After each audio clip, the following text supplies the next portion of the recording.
नाम जय गुरुदेव।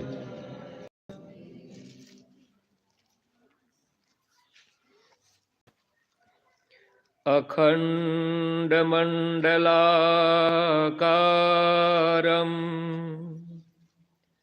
व्याप्तं येन चराचरं तत्पदं दर्शितं येन तस्मै गुरुवे नमः। यह तन विष की बेलरी गुरु अमृत की खान, शीस दे जो गुरु मिले तो भी सस्ता जान। जय गुरुदेव।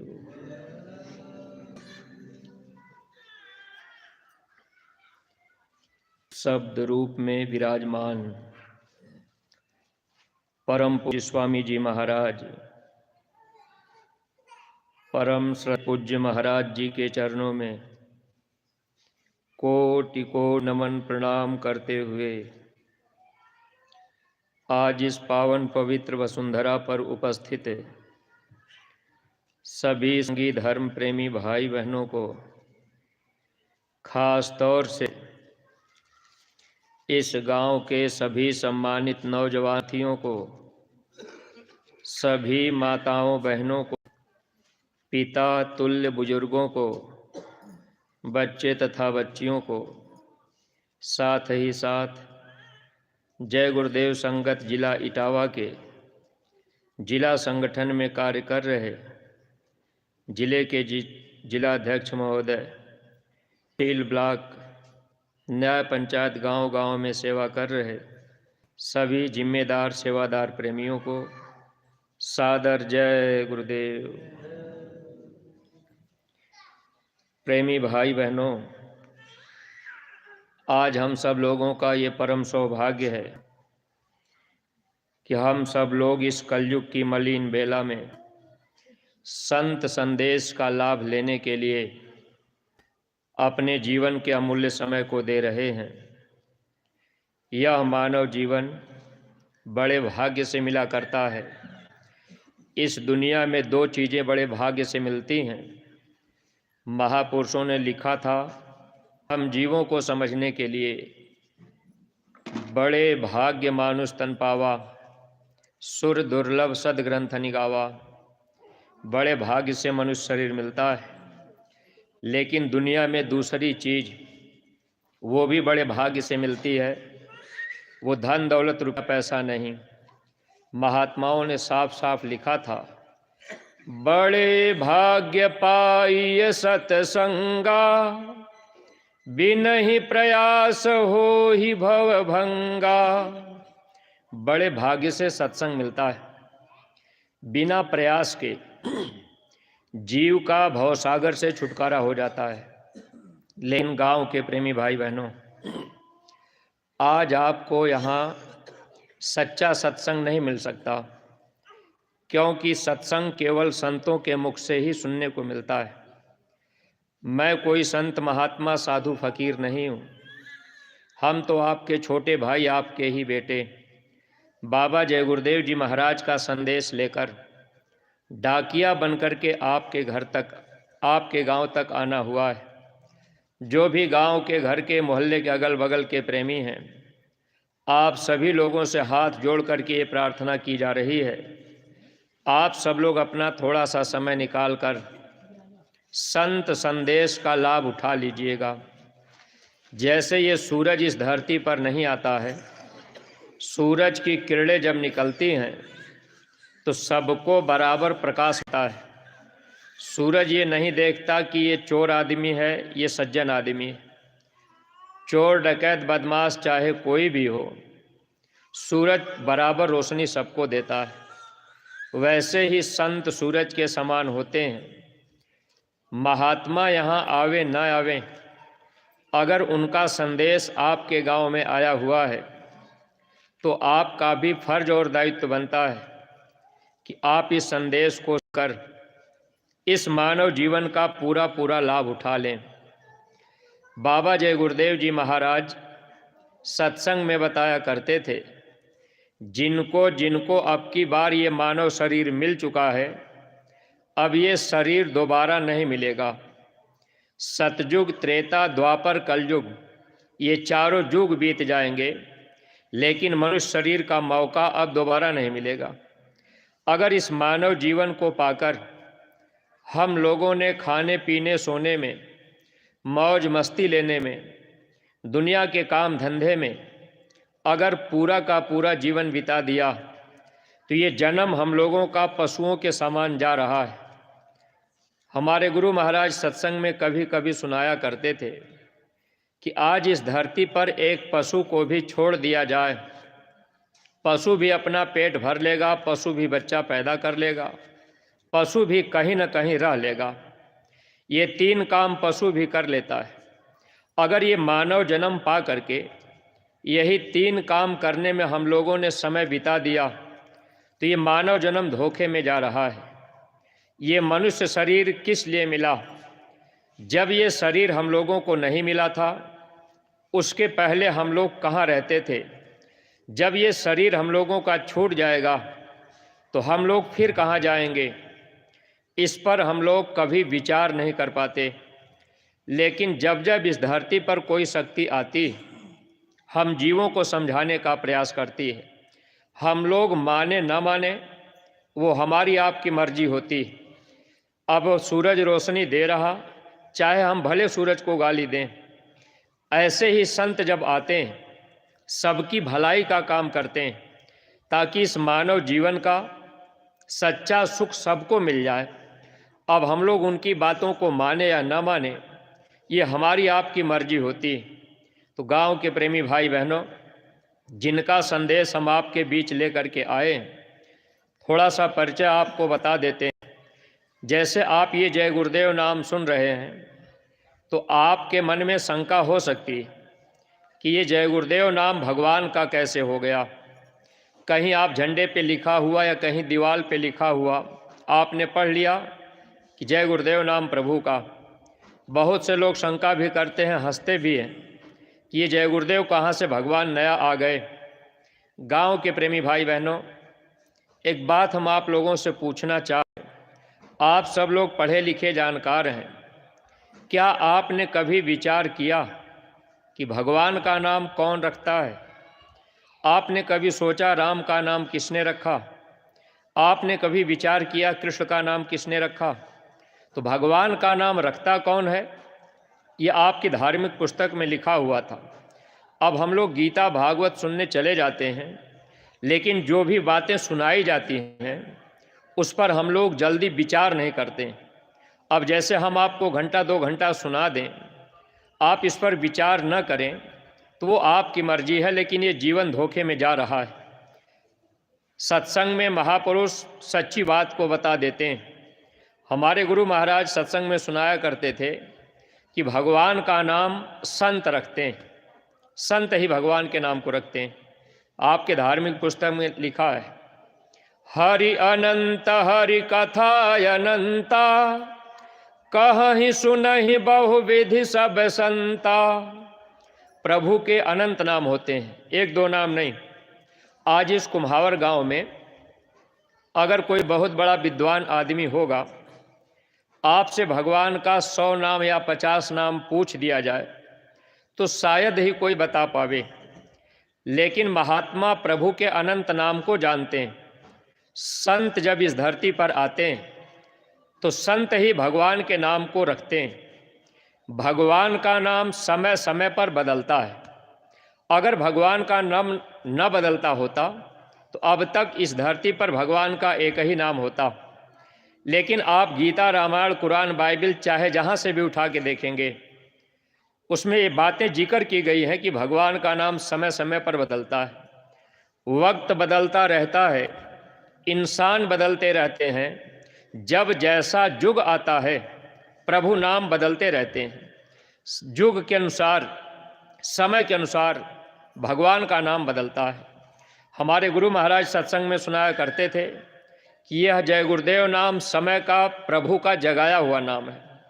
अब अगर हम लोग सोचें कि भाई ये भगवान का नाम हम क्यों माने, हम तो राम को मानेंगे, कृष्ण को मानेंगे, महावीर को मानेंगे, शिव को मानेंगे, वो अपनी मर्जी है, लेकिन विचार हम लोगों को करना चाहिए। आपके रामायण में भी लिखा था कि भगवान का नाम समय समय पर बदलता है। कब बदलता है? जब जब हो ही धर्म की हानि, बाढ़हि असुर अधम अभिमानी।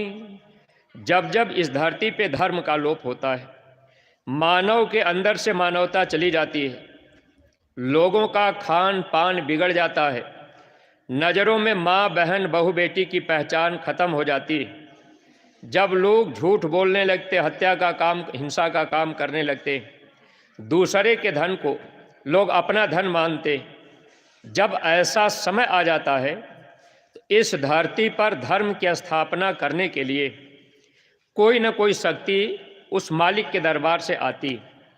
जब भी वो शक्ति आती है तो शरीर और नाम बदला रहता है। फिर उस समय हम लोग ये सोचने लगते हैं कि ये नया नाम भगवान का कैसे आया। आज हम आप जो भी गांव के प्रेमी भाई बहन हैं, विचार किया जाए, जैसे जो सत्संगी प्रेमी हैं, जो लोग मथुरा आते जाते हैं, आप लोग गांव घर में जब किसी से मिलना जुलना करते हैं तो दो हाथ जोड़ करके जय गुरुदेव बोलते हैं।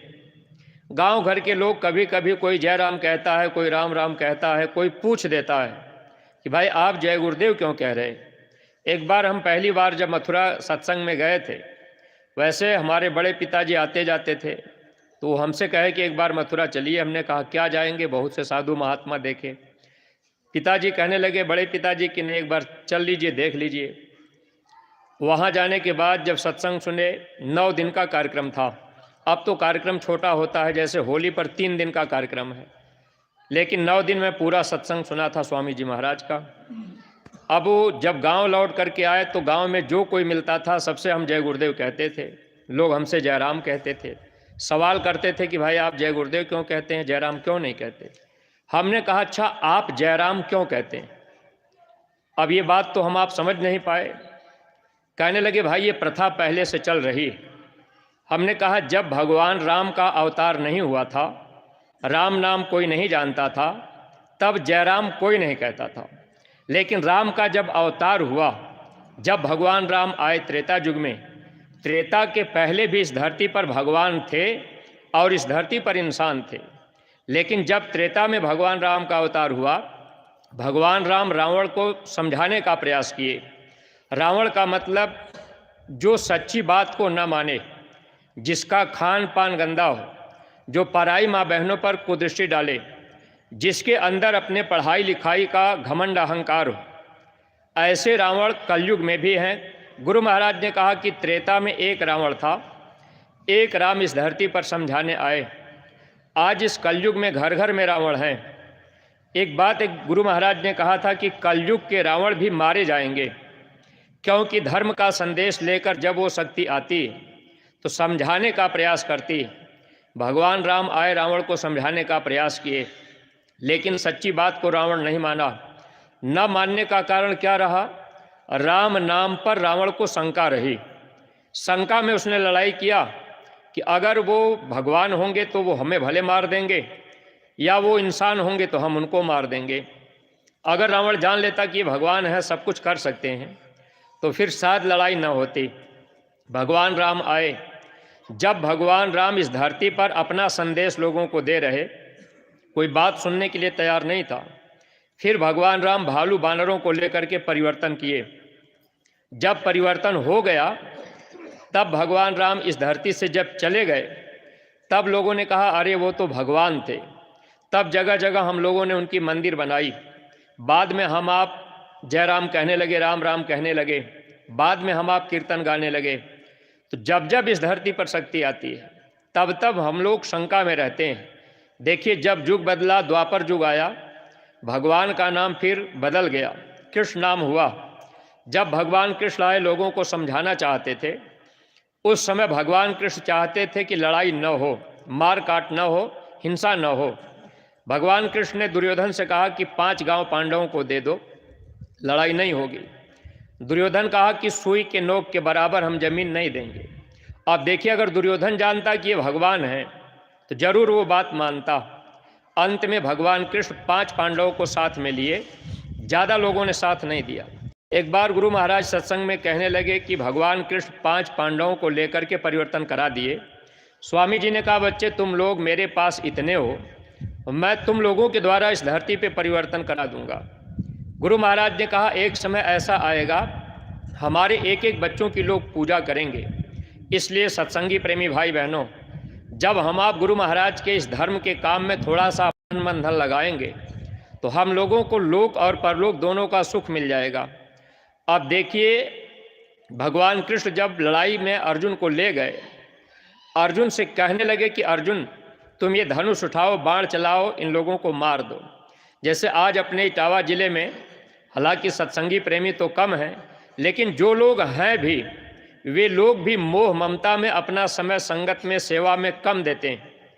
अब अगर परिवर्तन के वक्त में हम आपको मोह हो गया और गुरु की बात हम आप नहीं समझ पाए, नहीं मान पाए, तो नुकसान अपना होगा। अर्जुन को मोह हो गया, अर्जुन धनुष बाण रख दिए। अर्जुन कहने लगे, हे कृष्ण, जय नहीं चाहता इस राज सुख संभोग को, गोविंद लेकर क्या करूं जीवन तथा इस भोग को। हे कृष्ण, मैं इनके ऊपर बाण नहीं चला सकता, मैं इनको नहीं मार सकता, ये हमारे सगे संबंधी भाई हैं, हम इनको मार नहीं सकते। तब उस समय भगवान कृष्ण कहने लगे, अर्जुन क्या तुम मुझे नहीं पहचानते हो, मैं कौन हूँ, क्या करने आया। अर्जुन कहने लगे कि आप एक इंसान हैं, आप मेरे रिश्तेदार हैं। तब भगवान कृष्ण मुस्कुराने लगे, कहने लगे, देखो अर्जुन, ये बाहर की चर्म आँख से, जिन आँख से तुम दुनिया को देख रहे हो, इन आँख से तुम मुझे नहीं पहचान सकते। बाहर की चर्म आँख से कोई महात्मा को भी नहीं पहचान सकता। भगवान कृष्ण कहने लगे, अर्जुन तुम्हारे अंदर तीसरी आँख है, दिव्य दृष्टि है, वो खुल जाएगी तब तुम पहचान जाओगे। यही बात हमारे गुरु महाराज कहते थे कि आज इस धरती पर जितने भी लोग मनुष्य शरीर में हैं, हिंदू, मुसलमान, सिख, ईसाई, छोटा बड़ा, पढ़ा लिखा, गरीब अमीर, सबके अंदर तीसरी आँख है। तीसरी आँख आज भी खुलती है। अगर उस दर्जे के महात्मा मिल जाते और हम आप उनके बताए रास्ते पर चलते, जब ये तीसरी आँख खुल जाती तो इसे मनुष्य मंदिर में बैठ करके हम आप जीते जी भगवान को पाते, देवी देवताओं का दर्शन इसे मनुष्य शरीर के अंदर हम आप करते, फिर हम आप बाहर कहीं मंदिर में, मस्जिद में न भटकते।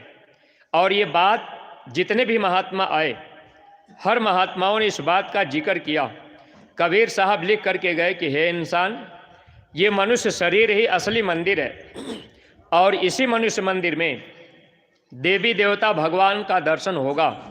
लेकिन कैसे होगा, तो कबीर साहब जिक्र किए, घट में राम निहारा साधो, घट में राम निहारा, एहि घट भीतर 7 समंदर, कोई मीठा कोई खारा, एहि घट भीतर नगर अयोध्या जहाँ राम अवतारा, एहि घट भीतर राम मिलत हैं, जब तीसर नैन उघारा। जब तीसरा नेत्र खुलेगा तब इसी मनुष्य शरीर के अंदर देवी देवता का दर्शन होगा। सबको हम आप देख सकते हैं जीते जी, मरने के बाद नहीं। मरने के बाद हम आप स्वर्ग वैकुंठ नहीं जा सकते, मरने के बाद मोक्ष मुक्ति नहीं मिल सकती। ये सब काम जीते जी होता है। हमारे गुरु महाराज कहते थे, जहाँ माताएं बहनें विद्या लगाती हैं भाई लोग चंदन, ये 2 पंखुड़ी का कमल है, इसे तीसरा तिल छठा चक्र कहा गया। आत्मा का निवास होता है, आत्मा शरीर के अंदर नहीं रहती। अगर आत्मा शरीर के अंदर होती तो डॉक्टर और वैज्ञानिक अल्ट्रासाउंड में पकड़ लेते, लेकिन आत्मा की पकड़ लोग नहीं कर पाए। आत्मा की पकड़ महात्मा करते हैं। आज के समय में माताओं बहनों से या भाई लोगों से पूछ दिया जाए कि भाई आप माथे पर चंदन क्यों लगाते हैं, पेट में पीठ में क्यों नहीं लगाते, तो ये बातें तब तक हम आप नहीं जान पाएंगे जब तक सत्संग नहीं मिलेगा, जब तक महात्मा नहीं मिलेंगे। दुनिया में हम आप अपना ये जीवन इसी तरह से गुजारते चले जा रहे। देखिए, भगवान कृष्ण अर्जुन को कहने लगे, अर्जुन तीसरी आँख तुम्हारे है, अच्छा यही लड़ाई के मैदान में अभी तुम पालथी लगाओ, बैठ जाओ। अर्जुन पालथी लगाए, भगवान कृष्ण बोले कि ये बाहर की दोनों आंखें बंद कर लो। अर्जुन बाहर की दोनों आंखें बंद किए। भगवान कृष्ण अपनी योग शक्ति से दिव्यम ददामि चक्षुम पश्चिमेव गेश्वरम, अर्जुन की दिव्य दृष्टि को भगवान कृष्ण खोल दिए। जब अर्जुन की दिव्य आंख खुल गई तो अर्जुन क्या देख रहे हैं कि पूरा का पूरा महाभारत हो चुका है, सब के सब लोग मरे पड़े हैं। अंतर में भगवान कृष्ण का विराट रूप अर्जुन को दिखाई देने लगा। अर्जुन हाथ जोड़ करके भगवान कृष्ण के चरणों में गिर गए, कहने लगे प्रभु ये महाभारत तो हो चुका है और आप हमसे लड़ाई क्यों करवा रहे हैं, आप तो महान शक्ति हैं। तब भगवान कृष्ण बोले कि अर्जुन तुम निमित्त मात्र खड़े हो जाओगे तो तुम्हारा इतिहास बन जाएगा, तुम्हारा नाम इतिहास के पन्नों में हो जाएगा। काम तो मैंने सब कर दिया है, लेकिन नाम के लिए तुमको मैं खड़ा कर रहा। सत्संगी प्रेमी भाई बहनों, स्वामी जी महाराज 28 नवंबर सन 2011 में कहे थे कि मेरा सब काम हो चुका है, सत्संगी जन अपने काम में लगे रहें, तुम्हें घबराने की चिंता करने की जरूरत नहीं है, समय आते ही सब काम हो जाएगा। इसलिए हम सत्संगी प्रेमियों का ये फर्ज है, जैसे इस समय पूज्य महाराज जी ने कहा है कि एक एक गांव को एक एक सत्संगी गोद ले लें और उस गांव में जा करके गुरु महाराज का संदेश घर घर जा करके सुना दें। जैसे हम आप इस गांव में इतने लोगों को इकट्ठा किए, कभी दूसरे मोहल्ले में कर दिए, एक एक गांव हर सत्संगी प्रेमी भाई बहन गोद लें। अगर आपके परिवार में 5 लोग हैं तो आपको 5 गांव गोद लेना चाहिए और उस गांव में गुरु महाराज की बातें घर घर बतानी, सच्ची बात बता देना है, धर्म का संदेश सुना देना है। कोई माने ना माने, इससे फ़ायदा हमारा आपका क्या होगा कि हम लोग कर्म दोष से बच जाएंगे। दुनिया का कोई व्यक्ति ये नहीं कहेगा कि भाई ये बाबा जय गुरुदेव के प्रेमी हमको ये बात नहीं बताए थे, नहीं तो हम भी वहाँ आए होते, मानव जीवन का लाभ उठा लेते। भगवान कृष्ण जब अर्जुन को लड़ाई के मैदान में बैठाए, बाहर की आंख बंद, अब अंदर में दर्शन भी कर लिए। देखिए प्रेमी भाई बहनों, तीसरी आंख खोलने के लिए बाहर की कोई क्रिया नहीं करनी पड़ती। जब भगवान कृष्ण को अर्जुन लड़ाई के मैदान में जब भगवान कृष्ण अर्जुन को लड़ाई के मैदान में बैठाए, वहाँ जमीन गोबर से लिपी पोती नहीं गई, वहाँ कोई माला फूल धुवत्ती दशांग गंगा जल नारियल की जरूरत नहीं पड़ी, वहाँ कोई पंडा पुजारी की जरूरत नहीं पड़ी। तीसरी आंख खोलने के लिए बाहर की कोई क्रिया करने की जरूरत नहीं पड़ती। बहुत से लोग कहते हैं कि ये जय गुरुदेव वाले मंदिर मस्जिद देवी देवता को नहीं मानते। ऐसी बात नहीं है, मानने के लिए तो हम लोग आप लोगों से ज़्यादा मानते हैं, लेकिन आप बाहर मान रहे, हम लोग अंदर मान रहे। अंतर इतना ही है, जब महात्मा मिलते हैं, सच्चा रास्ता मिलता है, जानकारी हो जाती है, तो फिर ये जीवन धोखे में ना निकल जाए इसकी चिंता हो जाती। भगवान कृष्ण अर्जुन को जब समझा दिए तो अर्जुन एक सवाल किए कि प्रभु एक बात आप मुझे बता दीजिए, इस धरती पर आप कब कब आते हैं और क्यों आते हैं, 2 बातें मुझे बताइए। देखिए आपके गीता में भी लिखा है कि भगवान का नाम बदलता है। कब कब बदलता है, तो भगवान कृष्ण अर्जुन को बता रहे यदा यदा ही धर्मस्य, हिंदी रूपांतर हम बोल रहे, भगवान कृष्ण समझा रहे, हे पार्थ बढ़ता पाप जब जब ग्लानि होती धर्म की, पड़ती जरूरत है मुझे तब जन्म लेकर कर्म की। हे अर्जुन, जब जब इस धरती पे पाप बढ़ता है तब तब मैं इस धरती पे जन्म लेता हूँ और कर्म करने का पूरा अधिकार लेके आता हूँ। अर्जुन पूछे कि प्रभु आप आते हैं तो आप करते क्या हैं, आप ये बात बता दीजिए। तब भगवान कृष्ण बता रहे, सब साधु जन रक्षार्थ दुर्जन प्राण हरने के लिए, होता प्रकट जुग जुग धर्म उत्थान करने के लिए। हे अर्जुन, जब जब मैं इस धरती पे आता हूँ तो जो साधु जन होते हैं उनकी मैं रक्षा करता हूँ। अब साधु का मतलब हमारे गुरु महाराज सत्संग में बताया करते थे, अगर कोई अपना घर परिवार छोड़ दिया, कहीं आप जंगल में चले गए, कहीं आप लाल पीला कपड़ा पहन लिए, जटा तिलक चंदन लगा लिए, अब आप ये समझ लिए कि हम साधु हो गए, तो ये साधु नहीं। साधु कौन होता है? हमारे गुरु महाराज सत्संग में बताते थे, जो लोग अपने घर परिवार में रहते हैं, बाल बच्चों की सेवा करते हैं, आए गए की सेवा करते हैं, जो लोग माता पिता की सेवा करते हैं, जो लोग भगवान का भजन करते हैं, जो लोग झूठ नहीं बोलते, पराई माँ बहनों को अपनी माँ बहन समझते हैं, जो लोग प्रभु के झंडे के नीचे रहते हैं, ऐसे लोग साधु जन होते हैं। भगवान कृष्ण बता रहे अर्जुन, ऐसे लोगों की मैं रक्षा करता हूँ। तो साधु कोई बाहर से बनने की जरूरत नहीं। हमारे गुरु महाराज कहते थे कि बच्चा, मैं किसी को जंगल में नहीं भेजता, मैं किसी को साधु नहीं बनाता, मैं किसी से कपड़ा नहीं बदलवाता। आप अपने घर परिवार में रहो, अपने बाल बच्चों की सेवा करो, दुनिया का सब काम आप कीजिए।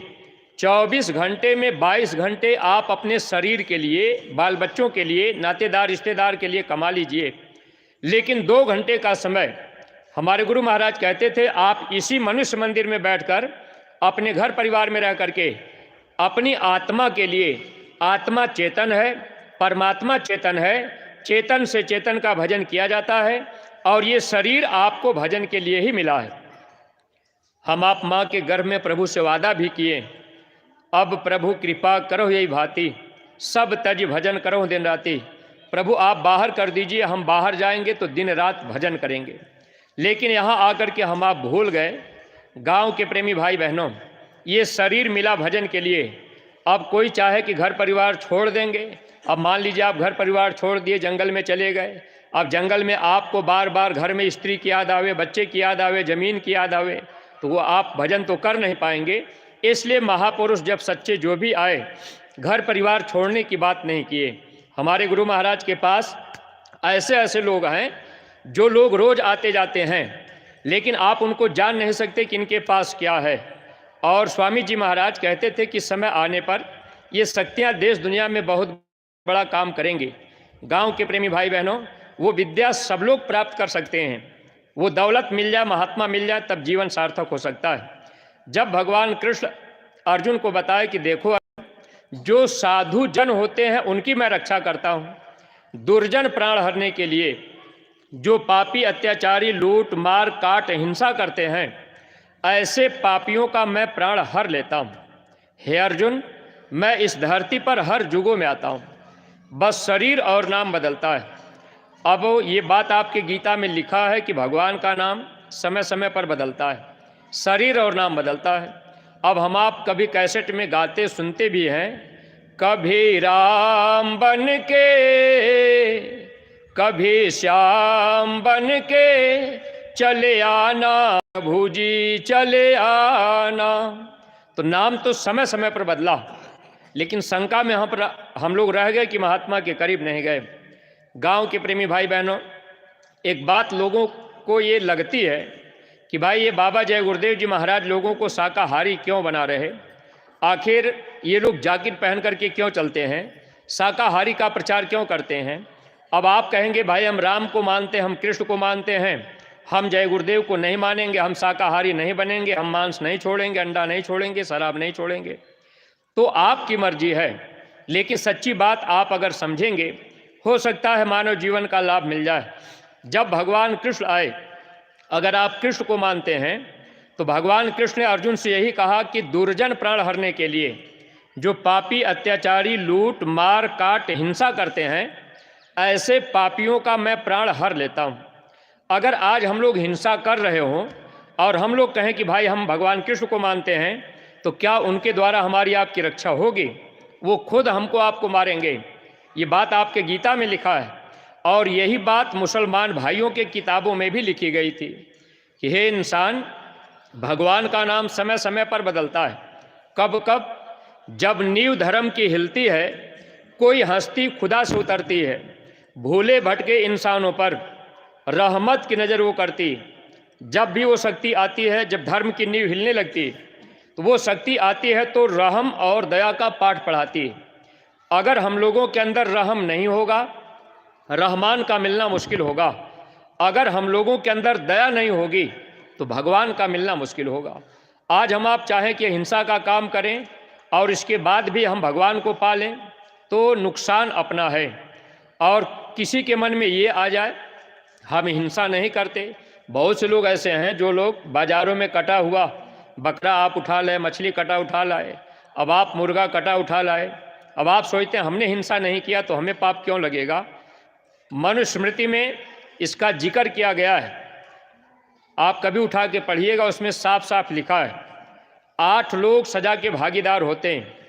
मांस बढ़ाने में पैसा देने वाला, मांस बढ़ाने वाला, बेचने वाला, खरीदने वाला, काटने वाला, पकाने वाला, परोसने वाला और खाने वाला। ये 8 लोगों को अगले जन्म में काटा जाएगा। भगवान कृष्ण यही बात समझा रहे। आपके महाभारत पर्व में लिखा है, भगवान कृष्ण अर्जुन को बता रहे कि अर्जुन सर्वे वेदाः न तत्कुर्य सर्वे यज्ञास्त भारत सर्वे तीर्था भी के चास्त यत् कुरपात प्राणी नांदया। हे अर्जुन, जो फल प्राणियों पर दया करने से मिलता है वो फल न तीर्थों से मिलता है, न वेदों से मिलता है, न यज्ञों से मिलता है। अब आप बहुत बड़ा यज्ञ करा लीजिए, आप बहुत बड़ा तीर्थ कर लीजिए, अगर हम आप मांस मछली अंडा शराब खा पी रहे तो निश्चित है कि इसकी सज़ा हम लोगों को भोगनी और कर्मानुसार तलवार चलेगी, लोग अपने को नहीं बचा पाएंगे। इसलिए हमारे गुरु महाराज ने सत्संगी प्रेमियों को जिम्मेदारी दी है। और जिले के जो भी सत्संगी प्रेमी भाई बहन, आपकी जिम्मेदारी है कि एक एक गांव आप गोद लीजिए और उस गांव में गुरु महाराज का संदेश सुना दीजिए। 1 बार 2 बार 4 बार 10 बार आप जाइए, लोग माने ना माने उससे कोई मतलब नहीं, लेकिन हमारा आपका ये फर्ज है कि हम आप ये काम कर दें। कर देंगे तो इसमें हम लोगों का भी लाभ होगा, वरना आगे आने वाले समय में गुरु महाराज ने कहा था जब दुनिया में आग लगेगी तो आँच आपको भी लगेगी। अगर हम आप बचना चाह रहे तो हम लोगों का ये फ़र्ज़ है कि संदेश को हम आप घर घर पहुँचावें। गांव के प्रेमी भाई बहनों, हम आपको बता रहे थे कि भगवान का नाम समय समय पर बदलता है। कलयुग लगा, द्वापर बीत गया, कलयुग में संतों का अवतार हुआ। अवतार 2 प्रकार का होता है, एक होता है नित्य अवतार, एक नैमित्तिक अवतार। नैमित्तिक अवतार में वो शक्ति आती है जो मार काट के द्वारा परिवर्तन कराती है। जैसे भगवान राम आए, भगवान कृष्ण आए, मार काट के द्वारा परिवर्तन कराए। और नित्य अवतार में संत आते हैं। संत जब आते हैं तो संत मार काट नहीं, संत किसी को सजा नहीं देते, संत किसी को फांसी नहीं देते, मारने काटने का अधिकार नहीं देते। सबसे पहले संत कबीरदास जी आए इस धरती पर, उन्होंने भगवान का नाम साहिब रखा, लोगों के बीच में प्रचार करने लगे कि ये भगवान का नाम है। एक बार कबीर साहब को गांव के लोगों ने पकड़ करके उनको एक बर्तन में बंद कर दिया और नीचे से आग लगा दी, लोग जलाने लगे, गांव के लोग इकट्ठा थे। एक आदमी बाहर से आया, पूछा कि भाई आप लोग यहाँ क्या कर रहे, भीड़ क्यों लगी है? लोगों ने बताया कि कबीर को जिंदा जलाया जा रहा है। आदमी पूछा क्यों जला रहे? लोगों ने कहा ये कबीर पाखंडी है, अन्यायी है, झूठा है, ये देवी देवता को नहीं मानता, भगवान को नहीं मानता, गंगा जमुना को नहीं मानता, तीर्थ व्रत को नहीं मानता, और ये भगवान का नाम साहिब बताता है, इसलिए इसको जलाया जा रहा। तो उस समय वो आदमी बताया कि भाई कबीर को आप लोग इस बर्तन में जला रहे हो, लेकिन कबीर तो वहाँ गांव के बाहर घूम रहे थे। जब लोगों ने बर्तन खोला तो देखा उसमें कुछ भी नहीं था। शब्द भेदी जो महात्मा होते हैं वो महापुरुष पूरे होते हैं, और वही महात्मा हमारी आपकी मदद करते हैं। इसलिए प्रेमी भाई बहनों, शंका में अपना नुकसान होगा। कबीर साहब नहीं आए थे, कोई साहिब बंदगी नहीं करता था, ये नाम कोई जानता नहीं था। जब तक नानक साहब नहीं आए थे कोई वाहे गुरु नहीं करता था, वाहे गुरु नाम कोई नहीं जानता था। इसी धरती पर गोस्वामी जी महाराज नहीं आए थे, अब जैसिया राम नाम का कीर्तन कोई नहीं गाता था। इसी धरती पर शिवदयाल जी महाराज जब आए, उन्होंने प्रभु का नाम राधा स्वामी रखा, उसके पहले कोई नहीं जानता था कि ये राधा स्वामी नाम भगवान का है। तो कलयुग में संतों का अवतार हुआ, संत ही नाम को रखते हैं, और वक्त का जो जगाया नाम होता है वही नाम उस समय काम करता है। राधा स्वामी नाम 400 वर्षों तक चला, लेकिन समय के अनुसार जैसे हमारे गुरु महाराज ने जय गुरुदेव नाम रखा है, ये हमेशा के लिए नहीं होगा। जितने दिन के लिए महात्मा का संकल्प होगा उतने दिन तक ये नाम काम करेगा, और जब संकल्प खत्म होगा फिर महात्मा आएंगे, फिर नाम बदल जाएगा। तो जब हम आप उन महात्मा के पास जाएंगे तब लाभ मिलेगा। अगर हम आप टेक बांध लेंगे कि भाई हम तो इनको मानते हैं, अब कोई कबीर पंथी हो गया, कोई नानक पंथी हो गया, ऐसे पंथ हम आप बना लेते हैं, तो ये मन है पंथ बना लेता है।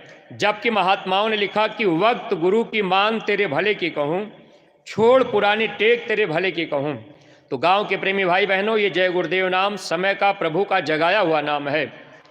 अब आपके मन में एक शंका हो सकती है कि भाई भगवान का नाम जय गुरुदेव है, ठीक है, भगवान का नाम समय समय पर, तो आखिर बाबा जी को लोग बाबा जय गुरुदेव क्यों कहते हैं?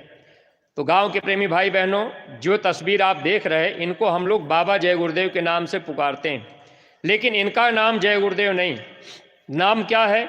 गुरु महाराज का नाम था, जो नाम गोस्वामी जी महाराज का 5 अक्षर का नाम, जिन्होंने रामचरितमानस की रचना किया है, वही 5 अक्षर का नाम है। या तो आप ऐसे समझिए, बहुत सी माताएं बहनें अपने घर के आंगन में उस पेड़ के पौधे को लगा करके उसमें जल चढ़ाती, 3 अक्षर का उसका नाम है, उसकी पत्ती चरणामृत में पड़ती। अब वही उसके आगे दास लगा दीजिए, वही 5 अक्षर का नाम हमारे गुरु महाराज का है। आप कहेंगे भाई इतना घुमा फिरा के बताने की क्या ज़रूरत, सीधे बता देते। तो ये भारतीय सभ्यता है, इंडियन कल्चर। हिंदुस्तान में पतिव्रता माँ बहनें अपने पति का नाम लेके नहीं बुलाती, बेटा अपने बाप का नाम लेके नहीं बुलाता, गुरु का नाम नहीं लिया जाता।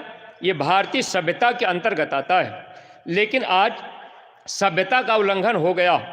आज माताएं बहनें भी अपने पति का नाम लेके बुलाने लगी, और बच्चे भी स्कूल और कॉलेज में गुरु का नाम लेके बुलाने लगे कि फलाने सर जी। पहले के समय में ये सब शिक्षाएं मिलती थी। बुलाना होता था तो बच्चे बताते थे कि ये गणित वाले गुरु जी हैं, ये विज्ञान वाले गुरु जी हैं, हिंदी वाले गुरु जी हैं। तो सभ्यता खत्म क्यों हुई? क्योंकि हम आप सत्संग से दूर हो गए, सच्ची बात को नहीं जान पाए। माताओं बहनों को नहीं पता है कि पति का नाम लेके बुलाने से हमारा क्या नुकसान होता है। जब सत्संग में आना जाना होने लगेगा, सच्ची बात सब समझ में आ जाएगी। इसलिए थोड़ा सा ये संदेश आपको सुनाया जा रहा। गांव के प्रेमी भाई बहनों, अब गुरु महाराज का नाम मैंने आपको बता दिया। सवाल खड़ा होता है कि भाई इनको लोग बाबा जय गुरुदेव क्यों कहते हैं? आपके गांव में अगर कोई व्यक्ति आ गया, मान लीजिए बर्फ़ बेचने वाला आ गया, बर्फ़ बेचने वाले का नाम आप नहीं जानते हैं, अगर दूर से आप आवाज़ लगाएंगे, कहेंगे ए बर्फ़, तो बर्फ़ वाला आपके पास आ जाएगा। तो क्या उसका नाम बर्फ़ हो गया? उसका काम बर्फ़ बेचने का है, इसलिए हम आप उसको बर्फ़ कह के बुला दिए। आप बाज़ार में चले जाइए, रिक्शे पर बैठना है, रिक्शे वाले का नाम आप नहीं जानते हैं, आप दूर से कहेंगे ए रिक्शा, तो रिक्शा वाला आपके करीब आ जाएगा, तो उसका नाम रिक्शा नहीं है, उसका काम चलाने का है रिक्शा। हमारे गुरु महाराज 10 जुलाई सन 52 से लगातार जय गुरुदेव नाम का प्रचार करने लगे। जय गुरुदेव नाम का प्रचार करने की वजह से जो भी लोग इनके पास गए, गुरु का नाम कोई लेता नहीं, इसलिए सब लोग इनको बाबा जय गुरुदेव कहने लगे, और ये बाबा जय गुरुदेव के नाम से विख्यात हो गए। गुरु महाराज इस धरती पर 18 मई सन 2012 तक शरीर रूप में मौजूद रहे, और गुरु महाराज जाने के बाद इनके ही उत्तराधिकारी पूज्य महाराज जी, जो इस समय मौजूद हैं, आश्रम हमारे गुरु महाराज का आगरा दिल्ली बाईपास रोड मधुबन महोली मथुरा में पड़ता है। और उस मथुरा में, मधुबन महोली में, जहाँ भगवान कृष्ण लाख गौओं को चराया करते थे, वही करोड़ों करोड़ों लोगों को एक साथ बैठाकर हमारे गुरु महाराज लोगों को सत्संग सुनाया करते। अब भी वहाँ मेला लगता है, सत्संग का आयोजन होता है। जिनको अधिकार हमारे गुरु महाराज ने दिया है, अब वो गुरु महाराज के पूरे काम को निरंतर कर रहे। नए प्रेमी भाई बहनों को जब कभी मौका मिल जाए तो आप एक बार पधार करके उसका लाभ उठा सकते हैं। गांव के प्रेमी भाई बहनों, आप प्रभु के नाम पर, जय गुरुदेव नाम पर शंका मत कीजिएगा, शंका से अपना नुकसान होगा। कभी मुसीबत का समय आ जाए तो आप परीक्षा जरूर कीजिएगा। मान लीजिए कभी रात में चोर डकैत बदमाश, ये माताएं बहनें हैं, कभी आपकी कोई इज्जत आबरू जबरदस्ती लूटना चाहे, कोई भगवान देवी देवता अगर आपकी मदद न करें, पहले तो आप उन्हीं को बुलाइएगा जिनको मानते हैं। अगर आपकी रक्षा हो तो ठीक है, अगर रक्षा न हो पावे तो मुसीबत के समय में एक बार जय गुरुदेव नाम की भी परीक्षा कर लीजिएगा। परीक्षा कैसे करनी है? मुसीबत के समय में जब कोई सहारा ना बने तो अंदर अंदर आप याद कीजिएगा, जय गुरुदेव नाम प्रभु का मेरी मदद करो, जय गुरुदेव नाम प्रभु का मेरी मदद करो, जय गुरुदेव नाम प्रभु का मदद करो। आप 10-20 बार ऐसे पुकारिएगा। अगर कोई आपको बचाने वाला मिल जाए, आपकी रक्षा हो जाए, इज्जत आबरू बच जाए, तब आप विश्वास कीजिएगा कि भगवान का समय का जगाया हुआ नाम है। जब इसी धरती पर द्वापर युग में द्रौपदी की साड़ी खींची जा रही थी, 5-5 पति बैठे रहे, द्रौपदी रो करके कही कि आप तो कुछ कह दीजिए, आप तो बोल दीजिए। भीष्म पितामह भी नहीं बोल पाए। उस समय जब द्रौपदी समझ गई कि आज मेरी लाज नहीं बच पाएगी, तो द्रौपदी की साड़ी दुशासन खींच रहा। द्रौपदी एक हाथ से अपनी साड़ी पकड़ी, एक हाथ द्रौपदी ऊपर उठा करके भगवान कृष्ण को बुला रही थी, लेकिन भगवान कृष्ण नहीं आए। कब तक नहीं आए? जब तक द्रौपदी अपने दोनों हाथ से, अपने एक हाथ से साड़ी पकड़ी थी, जब तक द्रौपदी को अपने बल का भरोसा रहा, तब तक भगवान ने मदद नहीं किया था। जब द्रौपदी समझ गई कि आज भैया कन्हैया भी साथ नहीं देंगे, अब उस समय लाचार होकर के साड़ी छोड़ दी और दोनों हाथ ऊपर उठाई, रो करके बोली, द्वारकानाथ मेरी लाज रखो। आंसू गिरते ही भगवान कृष्ण फौरन आ गए। साड़ी बढ़ती गई, दुशासन खींचते खींचते थक गया। माताएं बहनें, कभी भी आपको मुसीबत का समय आ जाए तो आप जय गुरुदेव नाम की परीक्षा कर लीजिएगा, शंका मत रखिएगा। अगर परीक्षा में आपको सफलता मिल जाए तो आप इनके बताए रास्ते पर चलने लगेंगे, तो आपका लोक और परलोक दोनों सुखी होगा। ये मानव जीवन पाना सार्थक बन जाएगा।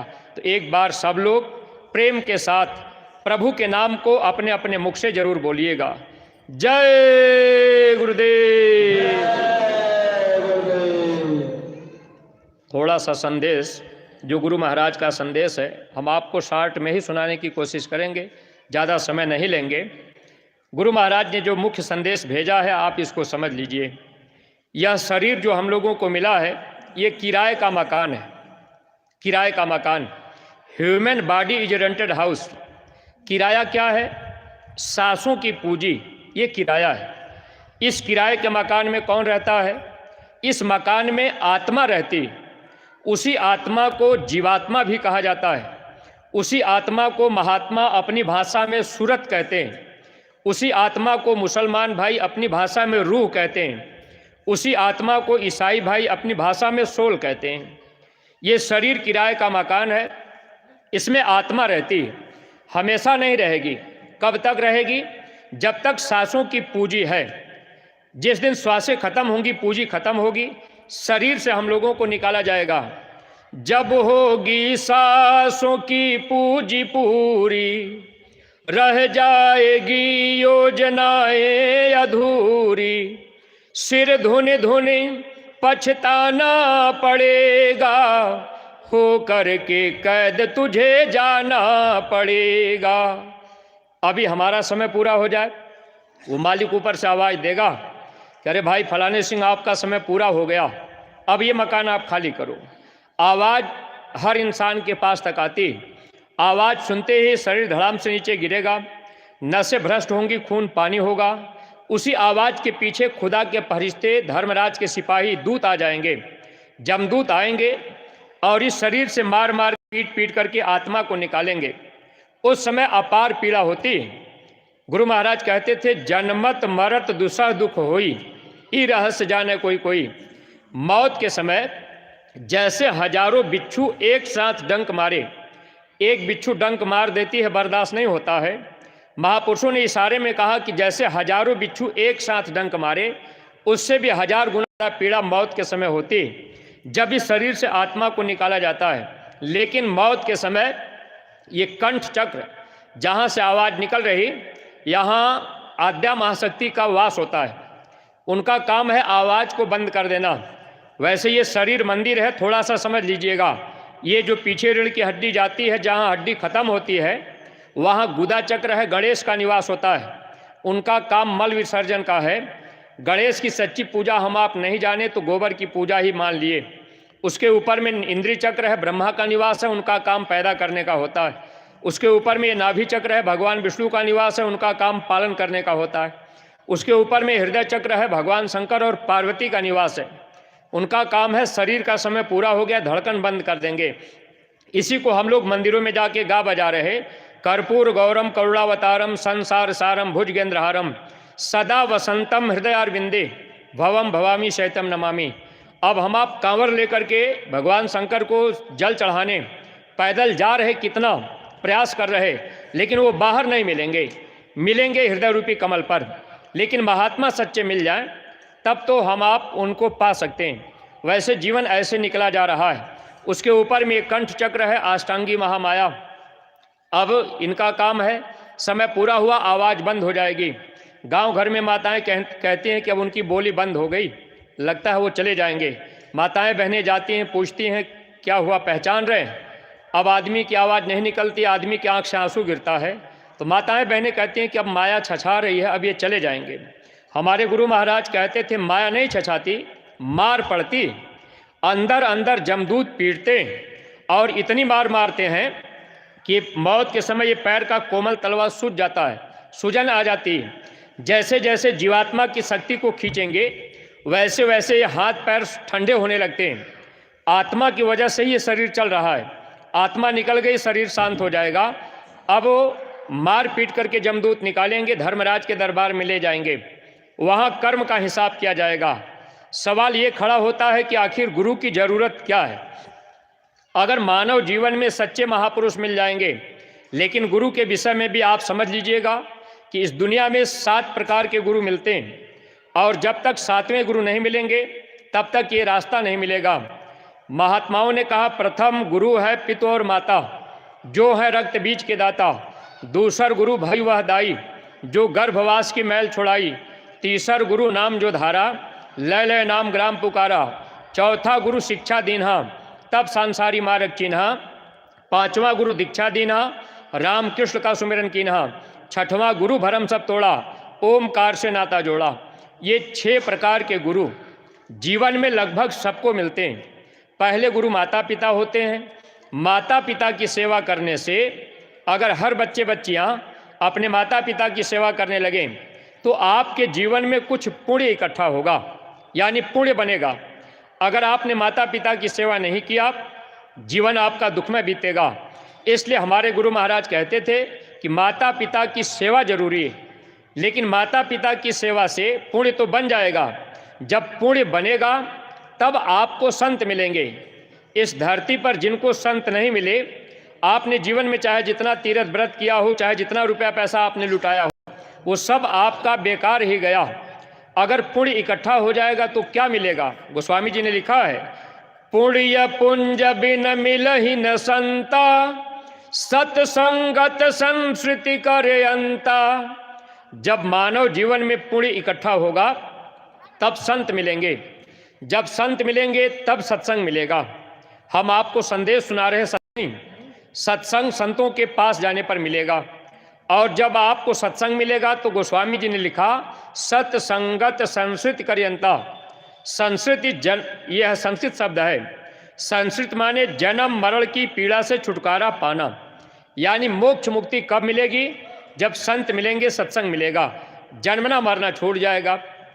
अब महापुरुष जब सच्चे मिले तब ये संभव। दूसरा गुरु वो दाई होती है जो नार खेड़ी से सफाई करती है। तीसरा गुरु नामकरण करते, जन्म कुंडली बनाते, सेवा उनकी भी होनी चाहिए। चौथा गुरु स्कूल और कॉलेज में शिक्षा देते हैं। दोनों भावों के नीचे का ज्ञान ये भौतिक ज्ञान होता है। स्कूल कॉलेज में बच्चे पढ़ने जाते हैं किस लिए? भौतिक ज्ञान के लिए, कि भाई अच्छे से पढ़ाई करेंगे, नौकरी मिल जाएगी, डॉक्टर बन जाएंगे, इंजीनियर बन जाएंगे, सुख से जीवन बिताएंगे। तो भौतिक ज्ञान के लिए हम आप स्कूलों में बच्चों को भेजते हैं, लेकिन आत्मिक ज्ञान के लिए हम आप बच्चों को सत्संग में नहीं भेज पाते। अगर ये बच्चे सत्संग में आने जाने लगते तो भौतिक सुख भी मिलता और आध्यात्मिक सुख, आत्मिक सुख भी मिल जाता। गांव के प्रेमी भाई बहनों, ये गुरु जो है इस धरती पर आपको चौथे गुरु मिलेंगे, फिर 5वें मिलेंगे। 5वां गुरु जो मिलेंगे वो कान में मंत्र देते हैं, कह देंगे आप राम नाम जपो, कृष्ण का नाम जपो। लेकिन कबीर साहब ने लिखा है, कन फुकवा गुरु हद का, बेहद का गुरु और। बेहद का गुरु जब मिले तो लगे ठिकाना ठौर। यानी जो गुरु कान में मंत्र देते हैं उन गुरु से भी आत्मा का कल्याण संभव नहीं है। छठवां गुरु फिर आगे मिलेंगे। छठवां गुरु भरम सब तोड़ा, ओमकार से नाता जोड़ा। छठवें गुरु आपको मंत्र बताएंगे, ओम नमः शिवाय जपो, ओम दुर्गाय नमः जपो। जितना मंत्र वो बताएंगे सब ओम से ही शुरू होगा। इस हिंदू धर्म में सबसे सर्वोपरि मंत्र गायत्री मंत्र माना जाता है। ओम भूर्भुवः स्वः तत्सवितुर्वरेण्यं भर्गो देवस्य धीमहि धियो यो न प्रचोदयात्। इस मंत्र का जाप अगर आप नियम संयम से करेंगे तो आपको स्वर्ग मिलेगा। इसके ऊपर नहीं जा सकते। स्वर्ग के ऊपर आप जब चलेंगे, बैकुंठ लोक है, ईश्वर लोक है, ब्रह्म का लोक, माया का लोक, अब उसके ऊपर में पार ब्रह्म का लोक, फिर अपना देश जहाँ है, जहाँ से आत्मा यहाँ आई, तो वो तो जब महात्मा मिलेंगे, भेद बताएंगे और हम आप उनके बताए अनुसार साधना करेंगे, तब हम आप वहाँ पहुँच सकते हैं, जीवन सुखी हो सकता है। छठवां गुरु मिल गए, अगर स्वर्ग मिल भी गया, मान लीजिए आपने जीवन में पुण्य किया, नियम संयम से आपने गायत्री मंत्र का जाप किया, तो आपको अगर स्वर्ग मिल गया, अगर गलती हुई तो सीधे नरक जाना होता है। अगर स्वर्ग भी मिला तो स्वर्ग में रहने वाले देवी देवता तरस रहे हैं कि हमको मानव जन्म मिल जाए। भगवान राम ने अयोध्या वासियों को संदेश दिया था कि हे अयोध्या वासियों, ये ही तन कर फल विषय न भाई, स्वर्गौ स्वल्प अंत दुखदाई। स्वर्ग का सुख बहुत थोड़ा है, अंत में फिर दुख मिलेगा। यानी जो पुण्य जीवन में हुआ, अगर स्वर्ग मिला तो फिर नीचे आना पड़ेगा। एक बार भगवान कृष्ण अर्जुन को समझा रहे, एक पेड़ के नीचे बैठे थे, चींटा लाइन लगा के जा रहे थे। एक चींटा सबसे मोटा सा पीछे पीछे चल रहा था।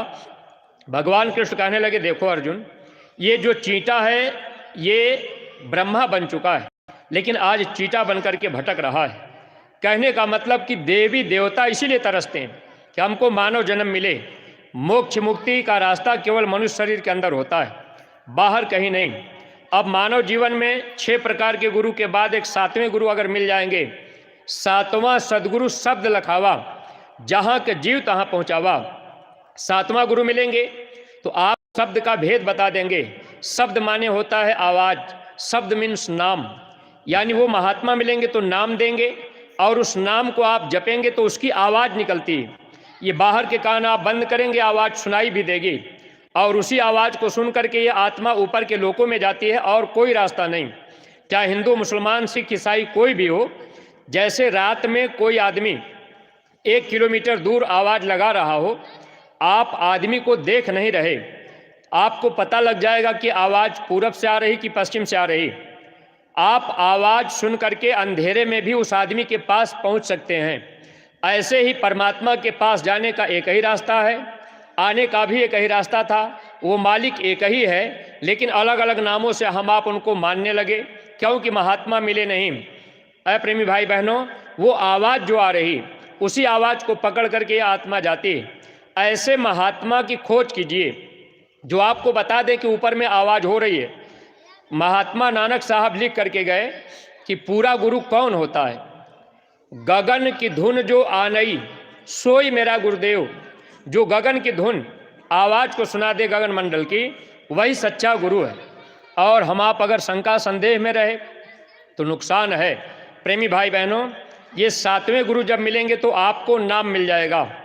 अब नाम के लिए इस कलयुग में देखिए, गोस्वामी जी महाराज ने इसलिए रामायण छोड़ा था कि दुनिया के लोग रामचरितमानस को पढ़ेंगे। कलयुग में आत्मा के कल्याण का एक ही रास्ता है, वो क्या है? कलयुग केवल नाम आधारा, सुमेरे सुमेरे नर उतरई पारा। कलयुग में नाम का आधार है। ये ही कलिकाल न साधन दूजा, जोग यज्ञ तप व्रत और पूजा। कलयुग में दूसरा कोई साधन नहीं। चाहे कितना भी आप योग कीजिए, यज्ञ कीजिए, तप कीजिए, व्रत कीजिए, पूजा कीजिए, उससे काम नहीं होगा। कलयुग में केवल नाम का आधार। लेकिन वो नाम कहाँ मिलेगा? कहीं बाजार में नहीं, वो नाम कहीं किताब में नहीं। इसी धरती पर नाम मीरा को मिला था, लेकिन मीरा को नाम कहाँ मिला? मीरा ने किताब में लिख दिया था कि हम दुनिया के लोग पढ़ करके समझेंगे। पायो जी मैंने नाम रतन धन पायो। वो नाम रतन कहाँ मिला? वस्तु अमोलक दी सतगुरु ने, कर कृपा अपनायो, पायो जी मैंने नाम रतन धन पायो। मीरा लिख रही कि हे इंसान, वह अमोलक वस्तु सदगुरु ने दिया, जबकि उस समय वक्त के गुरु रैदास जी थे। मीरा क्षत्रिय खानदान की थी और रात रैदास जी जाति के चमार, फिर भी मीरा उनके पास जाकर के वो नाम की दौलत पाई। महात्मा किसी भी जाति में हो, उनसे जाति पाति का मतलब नहीं होता, वो तो आत्मा के कल्याण के लिए आते हैं। लेकिन हम आप जीवन ऐसे धोखे में बिता देते हैं। अय प्रेमी भाई बहनों, देखिए मीरा एकदम साफ साफ बताई कि वह अमोलक वस्तु सदगुरु के द्वारा मिलेगा। अगर मानव जीवन में सच्चे गुरु आपको भी मिल जाएं तो एक विशेष फायदा होगा। फायदा क्या होगा? मरना सबको है, ये मृत्युलोक है। लेकिन संतों ने एक बात पहले लिख दी है। कभी आप कबीर बाणी सुनते होंगे, गाते बजाते होंगे, मंदिरों में कैसेट बजता है, आया है सो जाएगा राजा रंक कीर, कोई विमान पर चढ़ चला, कोई बधे जात जंजीर, रे भैया बधे जात जंजीर। जो भी लोग आए सबको जाना है, ये मृत्युलोक है, मरलोक है। लेकिन हम सब लोग, यानी ये आत्मा अमर की रहने वाली है। हम लोग मृत्युलोक में आ गए। अपना देश कहाँ है, इसका भेद जब आप सत्संग में जाएंगे तो आपको मिलेगा। अभी 18, 19, 20 मार्च को मथुरा में सत्संग होगा। अगर आप समय से पहुंच जाएंगे तो आपको मालूम होगा कि अपना देश कहाँ है, ये आत्मा कहाँ की रहने वाली, ये सब भेद आपको सत्संग में मिल सकता है। प्रेमी भाई बहनों, अब देखिए महात्मा लिख दिए कि कोई विमान पे चढ़ के जाता है, कोई जंजीर में जाता है। मरना सबको है, लेकिन अंतर है जाने में। अगर मानव जीवन में महात्मा मिल जाएंगे तो महात्मा नाम की जहाज आपको दे देंगे, नाम की विमान दे देंगे। हमारे गुरु महाराज ने कहा कि अ बच्चा, मैंने इस धरती पर जय गुरुदेव नाम की जहाज लगा दी है। अगर इस जहाज पर सारी दुनिया बैठ जाएगी तब भी ये जहाज खाली जाएगी। तो इस नाम की जहाज पर बैठने का तरीका सुमिरन, ध्यान और भजन, ये 3 क्रिया होती है। अगर ये तीनों क्रिया आपको पता हो जाए, एक बार आप महात्मा के करीब चले जाएं, सुमिरन कैसे किया जाएगा, ध्यान कैसे किया जाएगा, भजन कैसे किया जाएगा, ये तीनों बातों की जानकारी हो जाए, फिर आप अपने घर परिवार में रहकर सुमिरन, ध्यान और भजन करने लगेंगे तो उस नाम की जहाज पर ये आत्मा सवार होती। अगर महात्मा नहीं मिले, नाम नहीं मिला, तो क्या होगा? मौत के समय खुदा के फरिश्ते आएंगे, मार पीट करके इस शरीर से आत्मा को निकालेंगे। शरीर यही पड़ा रहेगा, घर परिवार, नातेदार, रिश्तेदार अब रोते चिल्लाते रहेंगे। प्रेमी भाई बहनों, आज तक हम लोगों ने जितना भी काम किया सब शरीर के लिए किया, जबकि हम लोग आत्मा हैं, शरीर नहीं। शरीर तो किराए का मकान है। आपके घर परिवार में अगर एक पिता का शरीर छूट जाता है, बच्चा रोता है, बच्चे से पूछा जाए बच्चा क्यों रो रहे, बच्चा कहता है कि पिताजी चले गए। शरीर पड़ी है, लाश पड़ी है। अब शरीर को बच्चा पिताजी नहीं कह रहा, आत्मा चली गई तो पिताजी चले गए। यानी हम लोग आत्मा है, शरीर तो काल का है।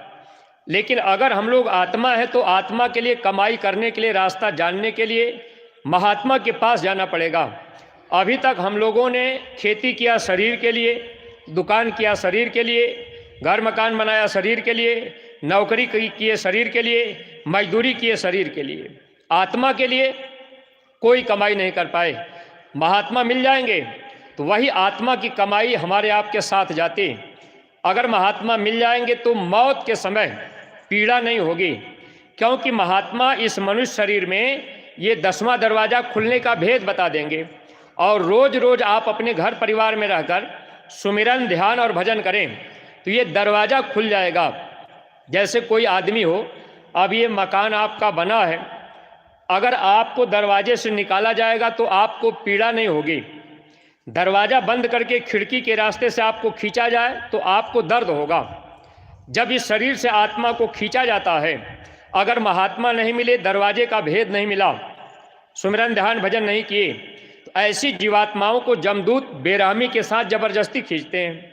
अगर महात्मा मिल गए, नाम की दौलत मिल गई, दरवाज़ा खुलने का भेद मिल गया और रोज़ रोज़ अभ्यास करें तो मौत के समय कोई पीड़ा नहीं। कभी आप परीक्षा करके देखिएगा, अगर गांव के प्रेमी भाई बहनों से एक बात पूछी जाए, हम लोगों के घर परिवार में अगर कोई पशु मर जाता है तो देखिए हम लोग उसका 10वां तेरही नहीं करते। मनुष्य के मर जाने पर 10वां तेरही क्यों करते हैं? 10वां क्यों किया जाता है? 10वां दरवाज़ा मनुष्य शरीर के अंदर है और वो दरवाज़ा बाहर नहीं। कभी परीक्षा कीजिएगा, एक बच्चा 1 महीने का पशु का ले लीजिए और एक बच्चा मनुष्य का 1 महीने का। पशु के बच्चे के सर के ऊपर आप अंगुली से दबा दबा के खूब देखिएगा, चारों तरफ कड़ा रहेगा। 1 महीने का बच्चा मनुष्य का हो, उसके सर पे आप अंगुली लगा के दबाते जाइए। जब आपकी अंगुली बच्चे के सर के ऊपर यहाँ कोमल तलवा के पास जाएगी तो यहाँ बिल्कुल नरम स्थान होगा। अगर आप अंगुली डालेंगे तो अंदर दब जाएगी। हथेली आप यहाँ रखेंगे तो यही से धक धक की आवाज़ निकलती। ये दरवाज़ा केवल मनुष्य शरीर के अंदर होता है, पशु के अंदर नहीं, देवी देवता के अंदर भी नहीं होता। लेकिन ये दरवाज़ा कब खुलेगा? बंद हो चुका है। कर्म के पर्दे उस पर पड़े हुए हैं। जिस देश में हम लोग रहते हैं ये कर्म प्रधान देश है। कर्म वही अंदर जमा होता है। जैसे कोई माँ बहन जा रही, आपने आँख से अच्छा बुरा देख लिया, कान से आपने अच्छा बुरा सुन लिया, बाणी से अच्छा बुरा आपने बोल दिया, तो ये कर्म बनता है। और ये कर्म कहाँ जमा होगा? ये बाहर की आँख उस कर्म को अंदर की आँख को ट्रांसफ़र करती। कर्म अंदर में जमा होता है, वहाँ पानी नहीं जाएगा, वहाँ साबुन नहीं लगेगा, वहाँ अग्नि नहीं जाएगी। इसीलिए संतों ने कलयुग में सत्संग जारी किया और महात्माओं ने लिखा था कि सत्संग जल जो कोई पावे, मैलाई सब कट कट जावे। अंदर में जो कर्मों का पर्दा है, जो मैल जमी है अच्छे बुरे कर्म का, वो कैसे साफ होगा? जब महात्मा मिलेंगे, सत्संग मिलेगा और रास्ता मिल जाएगा, कर्मों की मैल धीरे धीरे साफ हो जाएगी। परमार्थी प्रेमी भाई बहनों, इसके लिए महात्मा की जरूरत पड़ती, वो मिल जाए तो ये रास्ता मिल जाएगा और ये जन्म जीवन हमारा आपका सार्थक हो जाएगा। और इसी मनुष्य मंदिर में बैठकर फिर हम आप सुमिरन ध्यान भजन कर सकते हैं। भजन के विषय में महात्माओं ने कहा, ये बाहर के कान बंद करके ऊपर में जो आवाज़ हो रही, उसी आवाज़ को सुनने का नाम यही सच्चा भजन है। बाहर जो हम लोग मंदिर में गाते बजाते हैं ये भजन नहीं, उसी को संतों ने अखंड बाणी कहा और वो आवाज़ 24 घंटे होती है। कबीर साहब लिखे, गगन में घुघरू बाजे मोरी गुइयाँ। अब आप कभी विचार कीजिएगा, गगन में आवाज़ हो रही है, 33 करोड़ देवता, 9 करोड़ दुर्गा, 10 करोड़ शंभु, ईश्वर ब्रह्म पार ब्रह्म महाकाल, लेकिन वो आवाज़ हम लोग नहीं सुन पाते क्योंकि जो दरवाज़ा है उस पर कर्मों का पर्दा है। उसको साफ करने के लिए महात्मा सत्संग, सेवा, भजन ये साधन बनाए। अगर वो दरवाज़ा खुले तो आवाज़ सुनाई देने लगे। लेकिन हम आप भटक गए, सच्ची बातों को नहीं समझ पाए। जैसे आज हम आप गांव घर में मंदिर में कीर्तन करते हैं, कोई 24 घंटा, कोई 48 घंटा, लोग क्या कहते हैं कि भैया कीर्तन हो रहा है, 24 घंटा अखंड कीर्तन करा रहे हैं। अच्छा, 24 घंटे आप जो अखंड कीर्तन करा रहे हैं, 24 घंटे के बाद वो कीर्तन आपका बंद हो गया, यानी खंड हो गया। महात्मा लिखे थे अखंड कीर्तन जो कभी बंद न हो। अखंड का मतलब है जो कभी बंद न हो। अगर 24 घंटे में आपका बंद हो गया तो अखंड हो गया।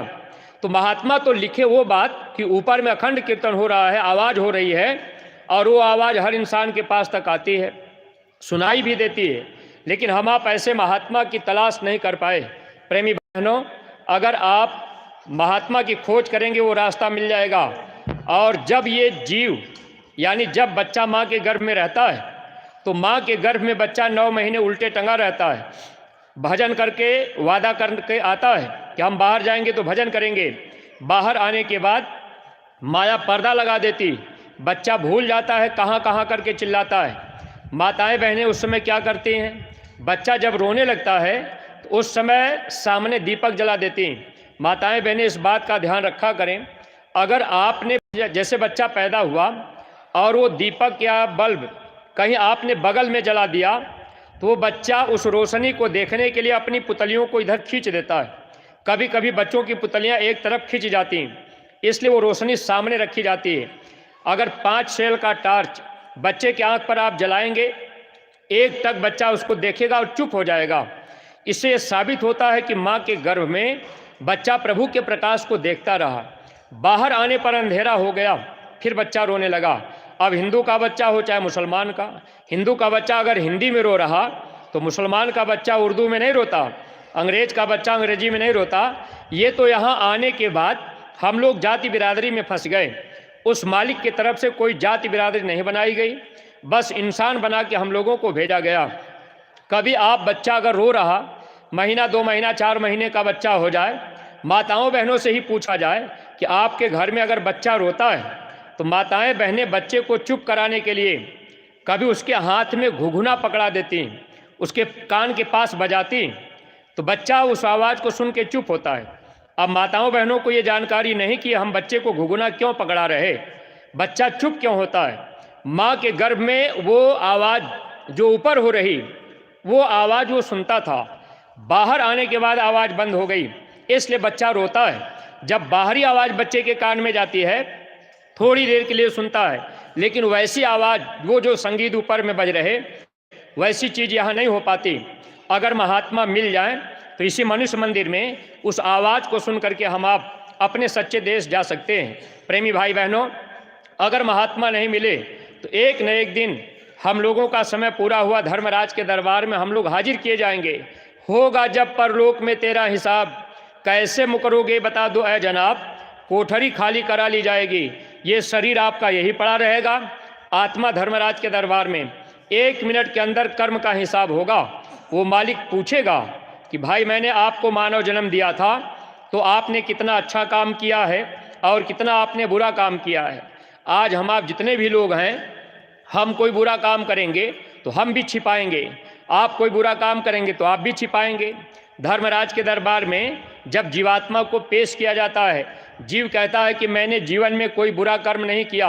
अय प्रेमी भाई बहनों, जैसे यहाँ कचहरी में कोई मुकदमा आपका हो जाए, जज फैसला करता है, कब करता है? जब 2 लोग आपके पक्ष में गवाही करेंगे। बगैर 2 गवाह के मुकदमे का फैसला नहीं होगा। ऐसे धर्मराज के दरबार में भी 2 गवाह की जरूरत पड़ती है। कौन जाएगा? नातेदार, रिश्तेदार, सगे संबंधी नहीं जाएंगे। धर्मराज के दरबार में आत्मा को पेश किया जाएगा। अब उस समय 2 गवाह वहाँ भी मिलेंगे। स्वामी जी महाराज बताते थे, जब बच्चा 5 साल का हो जाता है, हर बच्चे के दोनों कंधे पर, 5 साल के पहले नहीं, 5 साल के बाद एक भी दिन ऊपर हुआ तो बच्चे का कर्म अच्छा बुरा लिखा जाता है। 5 साल के पहले बच्चा चाहे जो भी गलती कर दे वो लिखा नहीं जाता। अब 2 दूत रहते हैं, कंधे पर बैठे रहते हैं, अच्छा बुरा लिखता, पूरे जीवन की फाइल तैयार हो गई। धर्मराज के दरबार में फाइल खोल के दिखाएगा, इस आदमी ने अपने जीवन में ये बुरा काम किया है, ये अच्छा काम किया है। ये जीव कहता है कि मैंने नहीं किया है। फिर दूसरा गवाह, उसका नाम है चित्रगुप्त। हर बच्चे के बाएं कंधे पर वो रहता है। वो चोरी से चित्र खींचता है, गुप्त रह करके, छिप करके। वो क्या करेगा? फोटो खींच लेगा। 7 कोस के अंदर आप बुरा काम करेंगे, वो फोटो खींच के रख लेगा। धर्मराज के दरबार में जब पेशी होगी, वो रील चला करके दिखा देगा कि ये आदमी इस माँ बहन के साथ ये बुरा काम किया है, इसने रात में खेत काट लिया है, इसने हत्या का काम किया, इसने झूठी गवाही की है। वो पूरा दिखेगा अपना चेहरा। अप्रेमी भाई बहनों, उस समय ये जीवात्मा चुप हो जाती है, थर थर कांपती। ये बात मुसलमान भाइयों के किताबों में लिखी गई थी। इस जिस्म के दोनों कंधे पर 2 फरिश्ते बैठकर नेक और बद कर्मों को लिखते रहते हैं। जब पेशी होगी तो वहाँ वो गवाही करेंगे कि ये आदमी ये बुरा काम किया है। उस समय जीव थर थर कांपता है। धर्मराज कहते हैं, ले जाओ, अब इस जीव को नरक में डाल दो। अप्रेमी भाई बहनों, 1-2 दिन के लिए नहीं, करोड़ों वर्षों के लिए यही आत्मा जो आज मनुष्य शरीर में हम लोग हैं, अच्छा खाना, अच्छा कपड़ा, अच्छा मकान, अच्छी गाड़ी, अब यही आत्मा नरकों में पड़ी रहेगी। वहाँ जलाया जाएगा, सड़ाया जाएगा, काटा जाएगा। कितनी पीड़ा दी जाती है उसका बयान महात्माओं ने बस इशारे में किया है। गोस्वामी जी ने लिखा कि कल्प कल्प भरी एक नरका, एक नरक में जीव को एक कल्प तक रखा जाता है। और बहुत समय गुजर जाता है। अब वहाँ जीव चिल्लाएगा, रोएगा, कोई अपना संगी दोस्त यार मित्र नहीं। एक बार हमारे गुरु महाराज कलकत्ता में गए थे। कलकत्ता के लोग मांस ज़्यादा खाते हैं। अब गुरु महाराज ने अपनी आंखों से देखा, वहाँ बड़े बड़े लोहे के कड़ाहे लोग रखते हैं, उसमें आदमी के डूबने भर पानी भर देते हैं, नीचे आग लगा देते हैं। जब कड़ाहे का पानी गर्म होकर खौलने लगता है तो उस समय कलकत्ता के लोग 4-4, 6-6 बकरों को जिंदा उनके हाथ पांव को बांधकर उसी खौलते पानी में फेंक देते हैं। अब बकरा छटपटाता चिल्लाता है, कड़ाहे के किनारे किनारे आदमी खड़े रहते हैं। अगर बकरा ऊपर आया, ऊपर से डंडा मारेंगे, फिर जलते हुए पानी में डूबेगा। ऐसे कलकत्ता के लोग जिंदा जानवरों को उबालते हैं, तब उसके बाद फिर पका करके तेल मसाला लगा के तब खाते हैं। स्वामी जी महाराज ने कहा, बच्चा ये कर्म प्रधान देश है, ऐसे ही जीव को नरक में काल सजा देता है, वहाँ ले जा कर के वहाँ डाल देगा। अब जीव उसमें चिल्लाएगा। अगर कोई व्यक्ति पराई माँ बहनों को बुरी निगाह से देख लिया, ऐसी जीवात्माओं को नरकों में ले जा करके उनकी आंखें फोड़ दी जाती हैं। जैसे लाल मिर्चे का पाउडर डाल दिया जाए, बर्दाश्त नहीं होगी, ऐसे पदार्थ डालते हैं, जीव हाय हाय करके चिल्लाता है।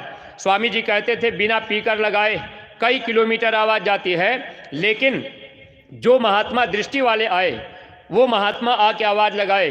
कबीर, रैदास, गोस्वामी, दादू, दयाल, दरिया, भीखा, सहजो बाई, मीराबाई, यारी साहब, बुल्ला साहब, ये महात्मा जो भी आए, जिन्होंने देखा कि इन जीवों को ऐसी सजा दी जाती है, तब महात्मा आकर के चिल्लाते हैं कि हे इंसान, ये जन्म आपको मिला है, आप व्यर्थ में ना गवाइए और ये बुरा काम मत कीजिए।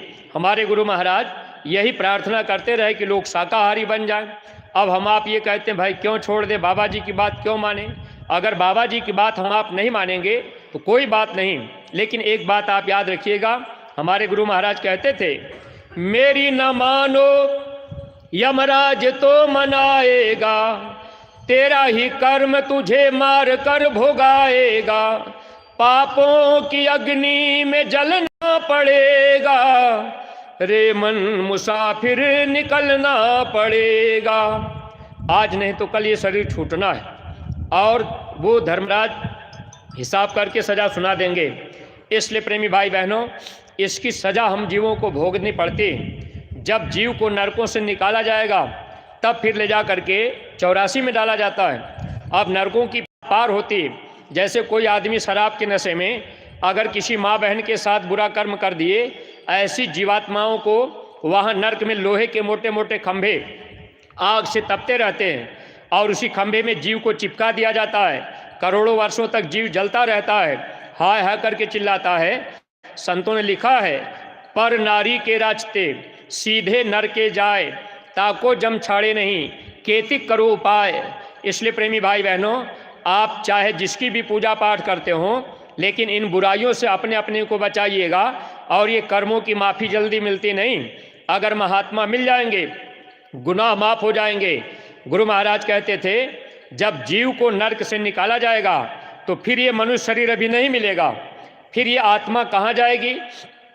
4 जेल यहाँ बनाया गया, एक थाने का हौलात, डिस्ट्रिक्ट जेल, सेंट्रल जेल और स्टेट जेल।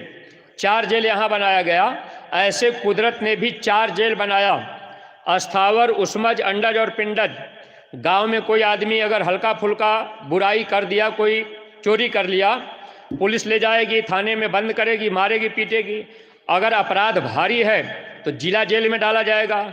उससे भी ज़्यादा अपराध आपने किया, स्टेट जेल में सेंट्रल जेल में डाला जाएगा, फिर स्टेट जेल में बंद किया जाएगा। ऐसे आत्मा को सजा देने के लिए ये काल भगवान ने 4 जेल बनाया, अस्थावर, उस्मज, अंडज और पिंडज। पहला जेल है अस्थावर। जब ये आत्मा नरक से निकलेगी तो अस्थावर माने पेड़ पौधे। इस धरती पर जितने पेड़ पौधे हैं 30 लाख प्रकार की योनि होती है। अब यही आत्मा 30 लाख बार पेड़ पौधा बनेगी, जन्मेगी, मरेगी। पेड़ पौधे से निकलने के बाद दूसरे जेल में जाना होगा। यही आत्मा उस्मज खान में जाएगी। कीड़े मकोड़े, बैक्टीरिया, वायरस, ढील, खटमल 27 लाख प्रकार की योनि होती है। वहाँ से निकलने के बाद तीसरे जेल में जाना होगा। तीसरा जेल है अंडज खान, अंडे से पैदा होने वाले जीव। अब यही आत्मा 23 लाख बार अब वहाँ अंडे की योनि में कभी मछली बने, सर्प बने, बिच्छू बने, गोजर बने, पक्षी बने, वहाँ जन्मना मरना होगा, वहाँ से निकाला जाएगा। तो चौथा जेल है पिंडज का। पिंडज यानी नार खेड़ी से पैदा करने वाले जीव। 4 लाख प्रकार की योनि होती है।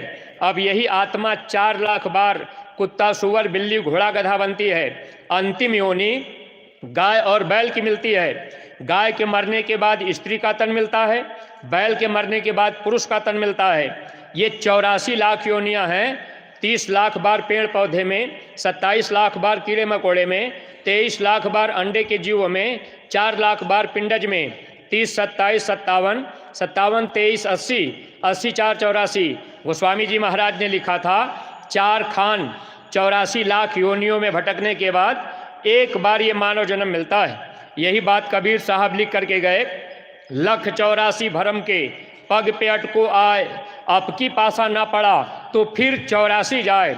अब की बार अगर ये शरीर ऐसे चला गया, सद्गुरु नहीं मिले, नाम नहीं मिला, हम आप भजन नहीं किए, अपने कर्मों को नहीं सुधारे, तो फिर 84 में जाना पड़ेगा। वहाँ कुत्ता, सुअर, बिल्ली, घोड़ा, गधा बनना पड़ेगा। वहाँ मुर्गे बकरे में हम लोगों का भी जन्म होगा। कभी हम लोग भी तो वहाँ से आए और फिर हमको आपको काटा जाएगा। इसलिए जो भी महात्मा आए, हर महात्मा हम जीवों को बचाने का प्रयास किए। तो गांव के प्रेमी भाई बहनों, हमारे गुरु महाराज ने घर परिवार छोड़ने के लिए नहीं कहा, जंगल में जाने के लिए नहीं कहा। एक बात के लिए गुरु महाराज ने मना किया। तो आप जो भी गांव के प्रेमी भाई बहन हैं, अगर अज्ञानता में, भूल भरम में या जिह्वा के स्वाद में आपने कभी सेवन कर लिया है, तो आप साथ जोड़ करके प्रार्थना है कि आप लोग शाकाहारी रहिएगा। एक बात बाबा जी की जीवन में अमल कर लीजिएगा ताकि ये मानव जीवन आपका सार्थक हो जाए। अगर जाने अनजाने में कभी आप मांस, मछली, अंडा, शराब अगर खा पी लिए, तो इसके गुनाहों की माफ़ी के लिए हमारे गुरु महाराज ने मथुरा में एक मंदिर बनवाई। उस मंदिर की विशेषता है, उसमें माला, फूल, धुबत्ती, दशांग, गंगा जल, नारियल नहीं चढ़ाया जाता, केवल बुराई चढ़ाई जाती है। ऐसी मंदिर विदेशों में नहीं है। विश्व का 8वां अजूबा है। ताजमहल भी उसके आगे फीका पड़ता है। कभी मौका मिल जाए तो आप जरूर एक बार अपना समय दीजिएगा, अपने गुनाहों की माफ़ी उस मंदिर में मांग लीजिए और एक मनोकामना सबकी पूरी होती है। लेकिन अब आपके मन में आ जाए कि भाई हम मांस क्यों छोड़ दें, बाबा जी के कहने पर हम शाकाहारी क्यों हो जाएं। प्रेमी भाई बहनों, रावण इस धरती पर आखिर बुराई क्या थी? अरे रावण विद्वान भी था, रावण धनवान भी था, रावण बलवान था। रावण के दरबार में देवी देवता झाड़ू लगाते थे, पानी भरते थे। आखिर रावण के अंदर कमी क्या रही? भगवान राम वध करने आए। अब आप कहेंगे आज हम राम कृष्ण को मान रहे, हम शाकाहारी क्यों हो जाएं? हम तो भाई खाते पीते रहेंगे। जितने भी महात्मा आए, कबीर साहब लिख करके गए, तिल भर मच्छी खाई के कोटि गौ दे दान, काशी करवट ले मरे निश्चय नरक निदान। रैदास जी लिख करके गए, आपन गर्दन कटाई हैं जो मांस पराया खाए, रविदास मांस जो खाता है सो नर नर के जाए, मनुष्य शरीर नहीं मिलेगा। इसलिए प्रेमी भाई बहनों, आप 2 चीज़ों से अपने को बचाइएगा। कोई ऐसा नशा मत कीजिए जिससे ये बुद्धि पागल हो जाए। माँ, बहन, बहू, बेटी की पहचान नशे में ख़त्म हो जाती है। और किसी बेजुबान जानवर की गर्दन काटकर इस मनुष्य शरीर के अंदर मत डालिएगा। अब आप अगर कहेंगे कि भाई हम तो ये अंगूर वाली शराब पीते हैं, फल से बना हुआ है, कितनी बड़ी सज़ा उसकी मिलेगी। अगर आप कबीर साहब की वाणी को मानते हैं, कबीर मंसूर उठा के पढ़िएगा। कबीर साहब ने जिक्र किया है, जब से शैतानों ने अंगूर की जड़ में पेशाब कर दिया, अंगूर से बनी हुई शराब नशा करती है। हे इंसान, कभी उसका सेवन मत करना। गोस्वामी जी ने लिखा था, गंगा जल से भी अगर शराब बनी हो, कभी आप उसका सेवन मत करना। अगर आज हम आप बहुत से प्रेमी भाई बहन मंदिर मस्जिद में जाते आते हैं, पूजा पाठ करते हैं, अब मंदिरों में अक्सर देखा जाता है बहुत से लोग अब गांजा का दम लगाते हैं, कहते हैं कि ये भगवान शंकर की बूटी है। कबीर मंसूर में पढ़िएगा, गांजा पीने वाले जीव को सजा कैसे दी जाती है। ऐसे जीवों को जमदूत ले जाएंगे, पैर ऊपर सर नीचे करके लटका देंगे, गुदा चक्र पे आग का अंगारा रख देंगे और उपस्थ इंद्री को मुंह में लगा देंगे। बगल में जमदूत खड़े होकर के मुगदर से पीटते हैं, कहते हैं जोर से खींचो। जैसे हम आप यहाँ गांजा पीते हैं, जोर से खींचते हैं, चिलम से आग निकल जाती है। ऐसे 1-2 दिन नहीं, दसों हजार साल तक जीव को उल्टा लटका करके अब वो टट्टी के रास्ते पे आग रखा जाता है। इतनी अपार पीड़ा होती है। कबीर साहब इसका जिक्र किए, एक एक कर्मों की सज़ा जीव को कैसे दी जाती है, महात्माओं ने इसका बयान किया। लेकिन ऐ प्रेमी भाई बहनों, आज हम लोगों के पास समय नहीं है, क्योंकि आज ये समय हम लोगों का कलयुग का, आदमी की उम्र 100 साल की हो गई। पहले के समय में जब सतयुग था, आदमी की उम्र 1 लाख वर्ष की होती थी। त्रेता में उम्र घट गई, 10,000 साल की हो गई। द्वापर में उम्र घट करके 1,000 साल की हुई। जब ये कलयुग आया, आदमी की उम्र 100 साल मानी जाती है, और वो भी 100 साल कोई कोई चल पाता है। इसीलिए आप चाहेंगे कि हम चारों वेद पढ़ करके, शास्त्र पढ़ करके, पुराण पढ़ करके, हम गीता रामायण पढ़ करके सब कार्य कर लेंगे। आप चारों वेद पढ़ते पढ़ते पूरा जीवन बिता देंगे। 1 लाख श्लोक उसमें लिखा है, सब संस्कृत में लिखा है। उसमें 80,000 कर्म कांड, 16,000 ज्ञान, 4,000 ज्ञान कांड और 16,000 उपासना कांड आप पढ़ते पढ़ते पूरा जीवन बिता देंगे, फिर भी पूरा नहीं होगा। इसीलिए संतों ने कलयुग में सत्संग जारी किया कि कम समय में अधिक बातें महात्मा हमको आपको समझा देते हैं कि इस कर्म की ये सज़ा दी जाती है, इसलिए बुरा काम है, इसको मत कीजिए। महात्मा समझाने का प्रयास करते हैं, लेकिन अब हम आप माने ना माने वो हमारी आपकी मर्जी होती है। और प्रेमी भाई बहनों, आप किसी भी जीव की हिंसा मत कीजिएगा। हिंसा बहुत बड़ा पाप है। बिस्मिल्लाहिर्रहमानिर्रहीम, जब वो मालिक रहमान है तो हम लोगों को भी रहम करनी चाहिए। और मनुष्य का भोजन, ये आप ये सोच लें कि मांस है तो ये मनुष्य का भोजन नहीं। अभी गांव घर में बहुत से लोग आपको मिलेंगे, अभी कोई आपसे कह देगा अरे भाई जीवे जीवाहार है, तो आखिर ये बाबा जी मना क्यों कर रहे। तो गांव के प्रेमी भाई बहनों, आप थोड़ी बातों को समझ लीजिएगा। हमारे गुरु महाराज के पास एक आदमी पहुंचा, सत्संग सुनने के बाद बात अच्छी लगी, बात मान लिया। लेकिन स्वामी जी महाराज से वो व्यक्ति कहने लगा कि महाराज आपने कहा कि जीव हिंसा मत करना, तो महाराज ये टमाटर में भी तो जीव है। एक टमाटर लेकर के वो आदमी गुरु महाराज के पास गया, कहने लगा महाराज टमाटर में भी तो जीव है, आखिर हम किसको खाएंगे। आपने कहा जीव हिंसा मत करना। स्वामी जी महाराज ने कहा बच्चा देखो, अगर बुरा ना मानो तो हम बता दें। आदमी बोला महाराज बुरा नहीं मानेंगे। गुरु महाराज ने कहा कि ये टमाटर में भी जीव है, तुम्हारे अंदर भी जीव है, सुअर के अंदर भी जीव है, गाय के अंदर भी जीव है, सब जीव ही तो हैं। उसने कहा महाराज इस बात को हम मानते हैं। स्वामी जी ने पूछ दिया आप बुरा मत मानिएगा। गुरु महाराज ने कहा है बच्चा, एक तुम्हारी माँ हो, एक तुम्हारी बहन, एक तुम्हारी चाची, एक तुम्हारी बुआ, एक तुम्हारी औरत हो, ये पांचों औरत जाति में हैं। जैसे सब जीव हैं वैसे ये सब औरत जाति में है, जाति एक ही है। लेकिन गुरु महाराज ने कहा जो व्यवहार आप अपनी औरत के साथ करते हो, क्या वो व्यवहार अपनी बहन के साथ करोगे। अब वो चुप हो गए, कहने लगे महाराज ऐसा कैसे करेंगे। गुरु महाराज ने कहा अ बच्चा, अपने घर की बेटी दूसरे के घर में भेजते हो और दूसरे घर की बेटी अपने घर क्यों ले आते हो, उसको अपने घर में क्यों नहीं रखते।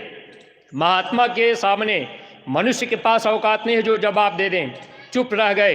गुरु महाराज ने समझाया। गुरु महाराज कहने लगे देखो बच्चा, ये कर्म प्रधान देश है, यहाँ का नियम बना हुआ है और वेदों में सब नियम लिखा हुआ है, किसके साथ कैसा व्यवहार करना है और किस जीव का आहार किसको करना है, ये सब लिखा हुआ है।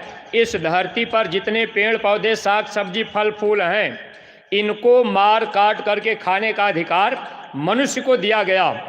अगर आप पेड़ पौधे को मारेंगे, काटेंगे, खाएंगे, कोई पाप नहीं लगेगा, ये अधिकार आपको दिया गया है। यही बात मोहम्मद साहब जब आए तो उन्होंने अपना पैगाम लिखा, हे इंसान, मैंने तेरे लिए तरह तरह के पेड़ पौधे, ताड़ खजूर, फल फूल, सूखे गीले, मेवा मिश्री, दूध घी पैदा किया, आप इसका सेवन करो। घृणित और बदबूदार मांस का सेवन मत करो। मांस मनुष्य का भोजन नहीं।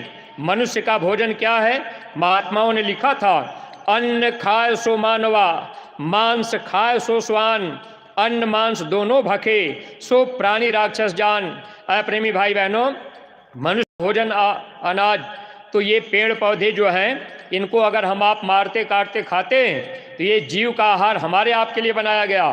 स्वामी जी महाराज ने उस आदमी से कहा कि अरे बच्चा, तुम जीव आहार कर रहे हो, क्या सब जीव सब आहार कर सकते हैं? गुरु महाराज ने पूछ दिया, अच्छा एक बात बताओ, तुम्हारे अंदर भी जीव है और सूअर के अंदर भी जीव है? कहने लगे महाराज है। तो स्वामी जी ने कहा कि देखो, तुम्हारा भोजन चावल दाल रोटी सब्जी है, एक थाली में चावल दाल रोटी सब्जी रख दी जाए और एक थाली में टट्टी बिष्ठा रख दी जाए। सूअर का भोजन टट्टी बिष्ठा है। स्वामी जी महाराज ने कहा, ऐ बच्चा, टट्टी बिष्ठा वाली थाली तुम्हारे पास रख दी जाए, चावल दाल की रोटी सब्जी की थाली सूअर के पास रख दिया जाए तो क्या तुम भोजन कर लोगे? कहने लगे महाराज कैसे करेंगे, वो तो सूअर का भोजन है। प्रेमी भाई बहनों, मनुष्य का भोजन कुदरत ने बनाया था, लेकिन आज हमारे आपके विचार गंदे क्यों हुए? क्योंकि खान पान हम लोगों का गंदा हो गया और हम आप इसी बुराई की तरफ भागने लगे। जब जब महात्मा आए, समझाने का प्रयास किए, हम आप समझने के लिए तैयार नहीं हो पाए। इसलिए जो भी गांव के प्रेमी भाई बहन आप शाकाहारी रहिएगा। देखिए, हम लोगों को जब गुरु महाराज नहीं मिले थे, हम लोग भी इसी बुराई में फंसे थे, लेकिन स्वामी जी महाराज के मिलने के बाद अब उनसे इतनी घृणा हो गई। जब नहीं जानकारी थी तो हम लोग भी वही करते थे, लेकिन गुरु महाराज ने समझा दी। अब धीरे धीरे बहुत से लोगों को गुरु महाराज ने बदल दिया। एक बार स्वामी जी महाराज देखिए एक गांव में ऐसे चले गए और स्वामी जी महाराज वहाँ लोगों को समझाने लगे। अब मछली मारने वाला मछली मारता, उसने कहा महाराज अब आप मछली मारने के लिए मना कर रहे, मेरी दुकान मेरा घर परिवार कैसे चलेगा?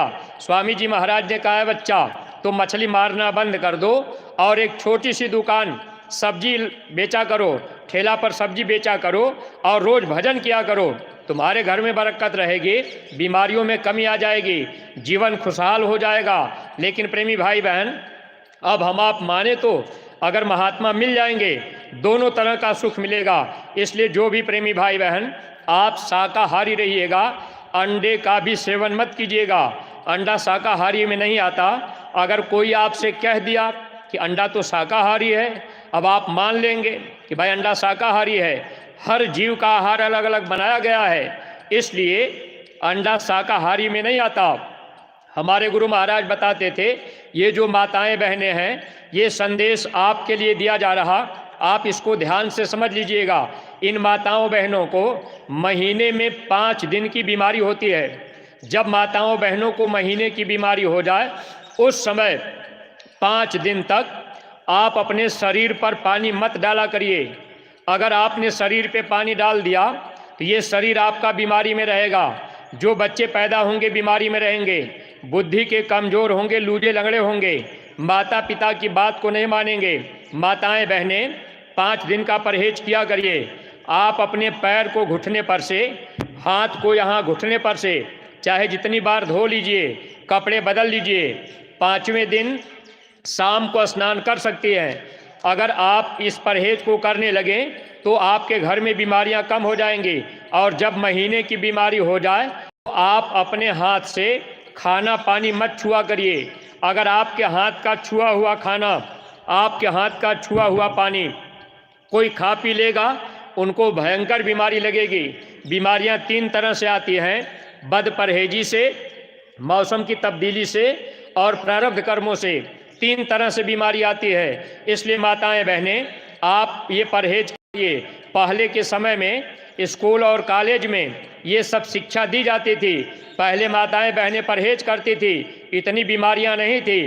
पहले के समय में हम लोगों के घर परिवार में जब बहू को बच्चा पैदा होने का समय आता था, अस्पताल नहीं जाना पड़ता था, शरीर का नुकसान नहीं होता था। लेकिन आज आप देख लीजिए, हर समय अस्पताल भागना। घर में बहू बेटी को बच्चा पैदा होने का समय आया तो सीधे अस्पताल जाना, शरीर का भी नुकसान, पैसे का भी नुकसान। अगर माताएं बहनें ये परहेज आप शुरू कर देंगे तो गुरु महाराज ने कहा, अगर भजन करने लगेंगे तो आपके घर में डॉक्टर की ज़रूरत नहीं पड़ेगी। लेकिन भजन करने के लिए रास्ता आपको महात्मा के पास जाके लेना पड़ेगा। अगर वो रास्ता मिल जाएगा तो जीवन सुखमय हो जाएगा। अंडा कैसे बनता है? गुरु महाराज कभी कभी सुनाया करते थे, 12-15 दिन पर पक्षियों को भी गंदा खून आता है। वही पक्षियों का गंदा खून जब इकट्ठा हो जाता है वही अंडा बन कर के तैयार होता है। अब उसी अंडे को बड़े प्रेम प्यार के साथ आज हम सब लोग आमलेट और चटनी बना के खाने लगे। गांव के प्रेमी भाई बहनों, हम आप जरा सा विचार नहीं कर पाए। एक बात हम आप लोगों से पूछ रहे, आप लोग हमको बताइएगा। आप अपने घर में बैठ कर के खाना खा रहे, आपका बच्चा 2 साल का आपके बगल में खड़ा हो गया, आप वही बैठे रोटी खा रहे, अचानक बच्चा पेशाब करने लगा, संजोग से बच्चे का पेशाब आपके थाली में गिर गया, बच्चे का पेशाब रोटी पर पड़ गया। अच्छा, एक बात आप बता दीजिएगा, आपके बच्चे का पेशाब अगर रोटी पर गिर जाएगा तो क्या वो रोटी आप लोग खा जाएंगे? नहीं खाएंगे। देखिए, अपने बच्चे का पेशाब रोटी पर गिर गया तो हम लोग नहीं खा रहे। अरे भाई, पेशाब है, गंदी चीज़ है, अब अपने बच्चे का पेशाब तो गंदा मान रहे। लेकिन अरे प्रेमी भाई बहनों, आज हम लोगों की बुद्धि कहाँ चली गई? वही मुर्गी मुर्गे के वीर्य और पेशाब से जो अंडा तैयार हुआ, आज बड़े प्रेम के साथ आमलेट और चटनी बना के खा रहे। कहते शिक्षा का स्तर ऊंचा हो गया, हम पढ़े लिखे जानकार हो गए, हम सत्संग में क्यों जाएंगे, हम बाबा जी के पास उतनी दूर मथुरा क्यों जाएं, हम अपना किराया भाड़ा क्यों लगावें? प्रेमी भाई बहनों, अभी मौका है गुनाहों की माफ़ी का।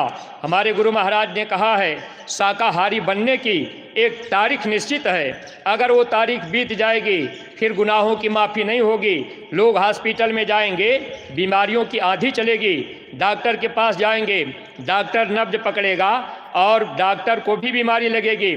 स्वामी जी महाराज ने कहा, हॉस्पिटल छोड़ करके डॉक्टर भागेंगे, वो दिन आपके सामने आ रहा है।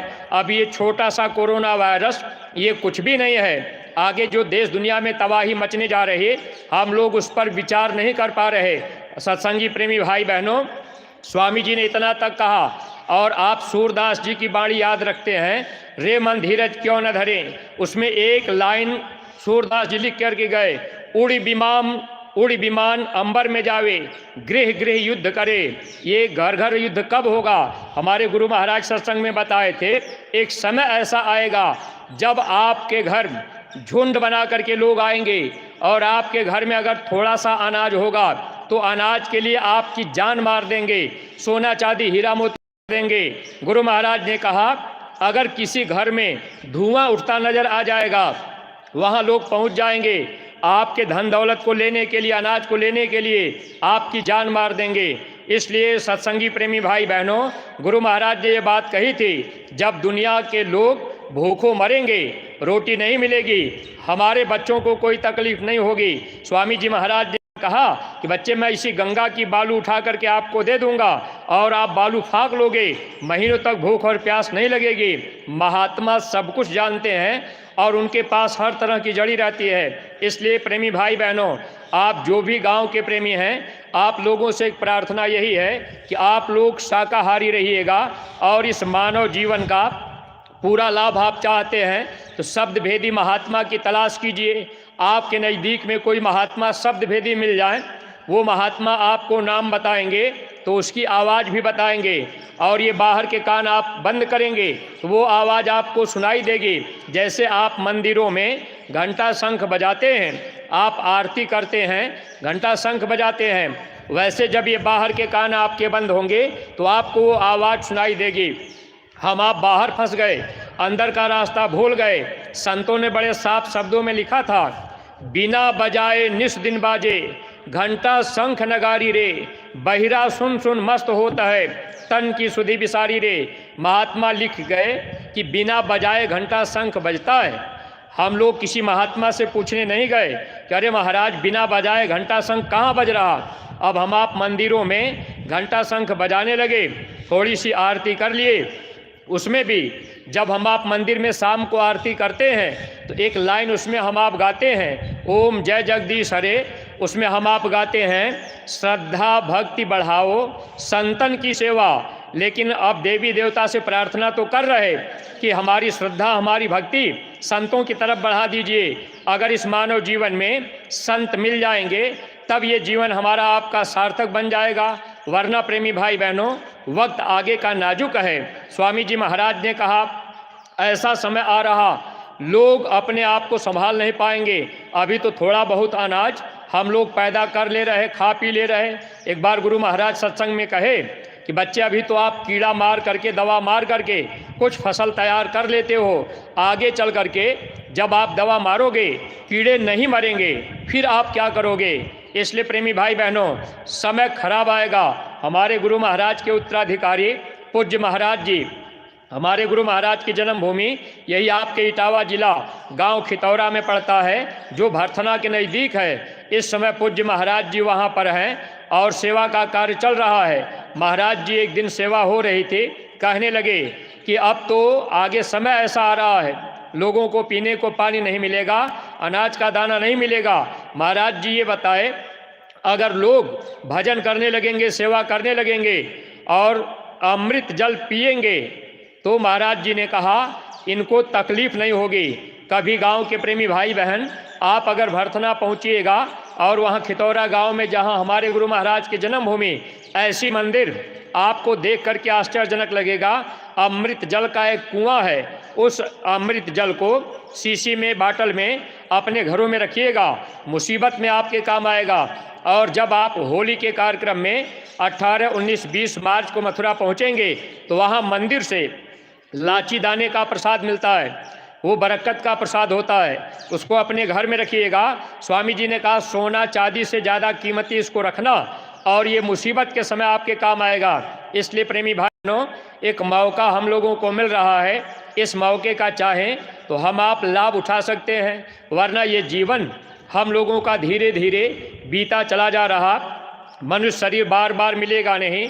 महात्मा हम लोगों को दया दुआ देना चाहते हैं, इसलिए गांव गांव, घर घर ये संदेश दिया जा रहा ताकि सबको मानव जीवन का लाभ मिल सके।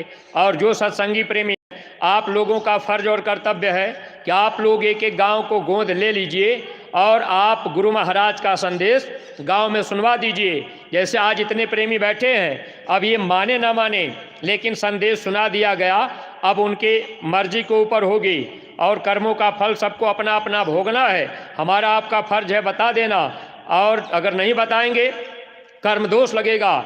जब इसी धरती पर भीष्म पितामह बाण की सैया पर पड़े रहे, उस समय भगवान कृष्ण को याद कर रहे, भगवान कृष्ण नहीं आए। जब अंतिम समय आया तब भगवान कृष्ण पहुँचे। भीष्म पितामह रोने लगे, कहने लगे हे केशव, क्या मैं जटायु से गिरा हुआ इंसान हूँ? अरे जटायु का पंख कट गया तो भगवान राम तुरंत जा कर के उठा लिए और मैं कब से पुकार रहा, आए नहीं आप, अब आ रहे अंतिम समय में। तब भगवान कृष्ण कहने लगे पितामह, आप जटायु नहीं बन सकते। जटायु एक अबला को बचाने के लिए अपनी जान कुर्बान कर दिया, और आप वो इंसान हैं कि आपके सामने एक द्रौपदी की साड़ी खींची जा रही, द्रौपदी को नंगा किया जा रहा, अबला की लाज बचाने में आप अपनी जुबान भी नहीं खोल पाए थे। अगर आप बोल दिए होते कि अरे दुशासन ये क्या हो रहा, तो ये कर्म दोष तुमको न लगता, आज बाणों की सैया पर ये तकलीफ न मिलती। सत्संगी प्रेमी भाई बहनों, आप गांव गोद लेकर के केवल गांव गांव आवाज़ फैला दीजिए, अपनी जुबान खोल दीजिए। त्रेता और द्वापर में एक अबला का अपमान होने पर इतना बड़ा महाभारत हुआ। आज इस कलयुग में शराब के नशे में कितनी माताओं बहनों की इज्जत रोज लूटी जा रही है, बेजुबान जानवरों की गर्दन चौराहे चौराहे पर काटी जा रही, खूनों की नदी बहाई रही।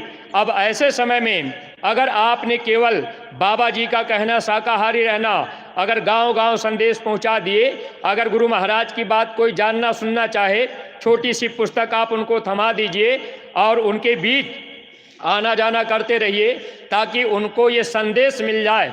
बच्चे बच्चे को आप संदेश बता दीजिए, इससे हम लोग कर्म दोष से बच जाएंगे। अरे गुरु महाराज एक बार बोले, अब बहुत से सत्संगी कहते हैं गांव गोद लेके प्रचार करने कौन जाएगा, इटावा के लोग तो मानेंगे ही नहीं। प्रेमी भाई बहनों, स्वामी जी महाराज ने कहा कि बच्चा मैं जानता हूँ आज का समय इतना खराब आ गया, एक माता पिता की बात बेटा नहीं मानता है, भाई अपने भाई को नहीं समझा पा रहा। गुरु महाराज ने कहा पत्नी की बात पति नहीं मान रहा, पति की बात पत्नी नहीं मान रही। स्वामी जी बोले आप दूसरे को क्या समझा पाएंगे? तो हम लोग किसी को समझा नहीं पाएंगे, लेकिन हम लोगों का ये फ़र्ज है कि हम लोग केवल गुरु महाराज की बात सुना दें, बस बता दें।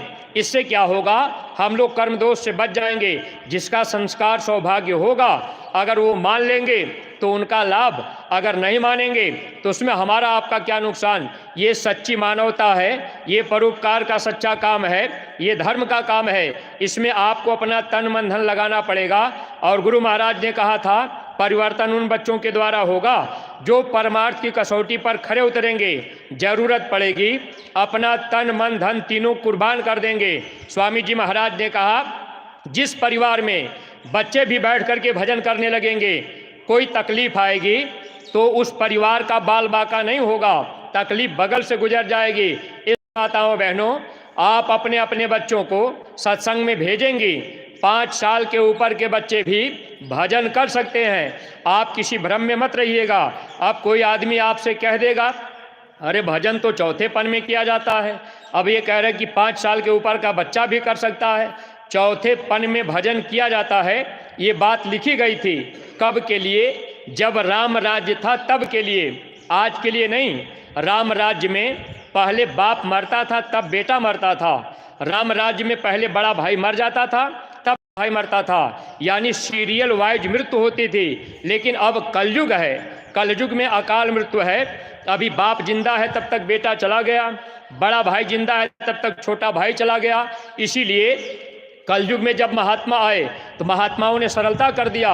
कबीर साहब लिख करके गए, कर ले निज काम जवानी में, इस 2 दिन की जिंदगानी में, सौभाग्य से नर्तन पाई है, बड़े भाग्य जवानी आई है, भगवान इसी में मिलते हैं, क्यों ढूंढे पाथर पानी में। कलयुग में भजन करने का जो महात्माओं ने समय बताया, वो जवानी का समय। हमारे गुरु महाराज और सरल किए। 12 साल के ऊपर के बच्चे भजन कर सकते हैं, लेकिन गुरु महाराज के जाने के बाद पूज्य महाराज जी ने इतनी सरलता कर दी। 5 साल के ऊपर का बच्चा और 100 साल के बुढ़े, अगर आपका शरीर चलने फिरने लायक नहीं है, आप लेट करके भी भजन कर सकते हैं। आप बिस्तर पर लेट करके, चारपाई पर, सोफा पर, कुर्सी पर बैठकर चाहे जैसे भी चाहे कर लें, बशर्ते रास्ता आपको मिल जाए। अगर वो नाम की दौलत मिल जाएगी, आप थोड़ा सा अपना समय दे देंगे तो ये जीवात्मा उसी नाम की जहाज पर बैठ के जाएगी, तकलीफ नहीं होगी। वरना प्रेमी भाई बहनों, ये शरीर और ये दुनिया एक दिन छूट ही जाएगी। तो हम अब अपनी वाणी को यहीं पर विराम देने जा रहे। आप लोगों ने अपना काफ़ी समय दिया। जो भी गांव के प्रेमी भाई बहन, हम आप लोगों के आभारी हैं। अगर कोई बात मेरी आपको अटपटी सी लग गई हो तो आप लोग अपना छोटा भाई बेटा समझकर हमको क्षमा कर दीजिएगा। गुरु महाराज की बातें आप अपने जीवन में अमल कीजिएगा, ताकि ये मानव जीवन का लाभ मिल सके। आखिरकार ये दुनिया और ये शरीर एक दिन छूट ही जाएगा। जय गुरुदेव। अब देखिए, हम लोगों के बीच में अपने इटावा जिले के अध्यक्ष महोदय जी मौजूद हैं। आपसे निवेदन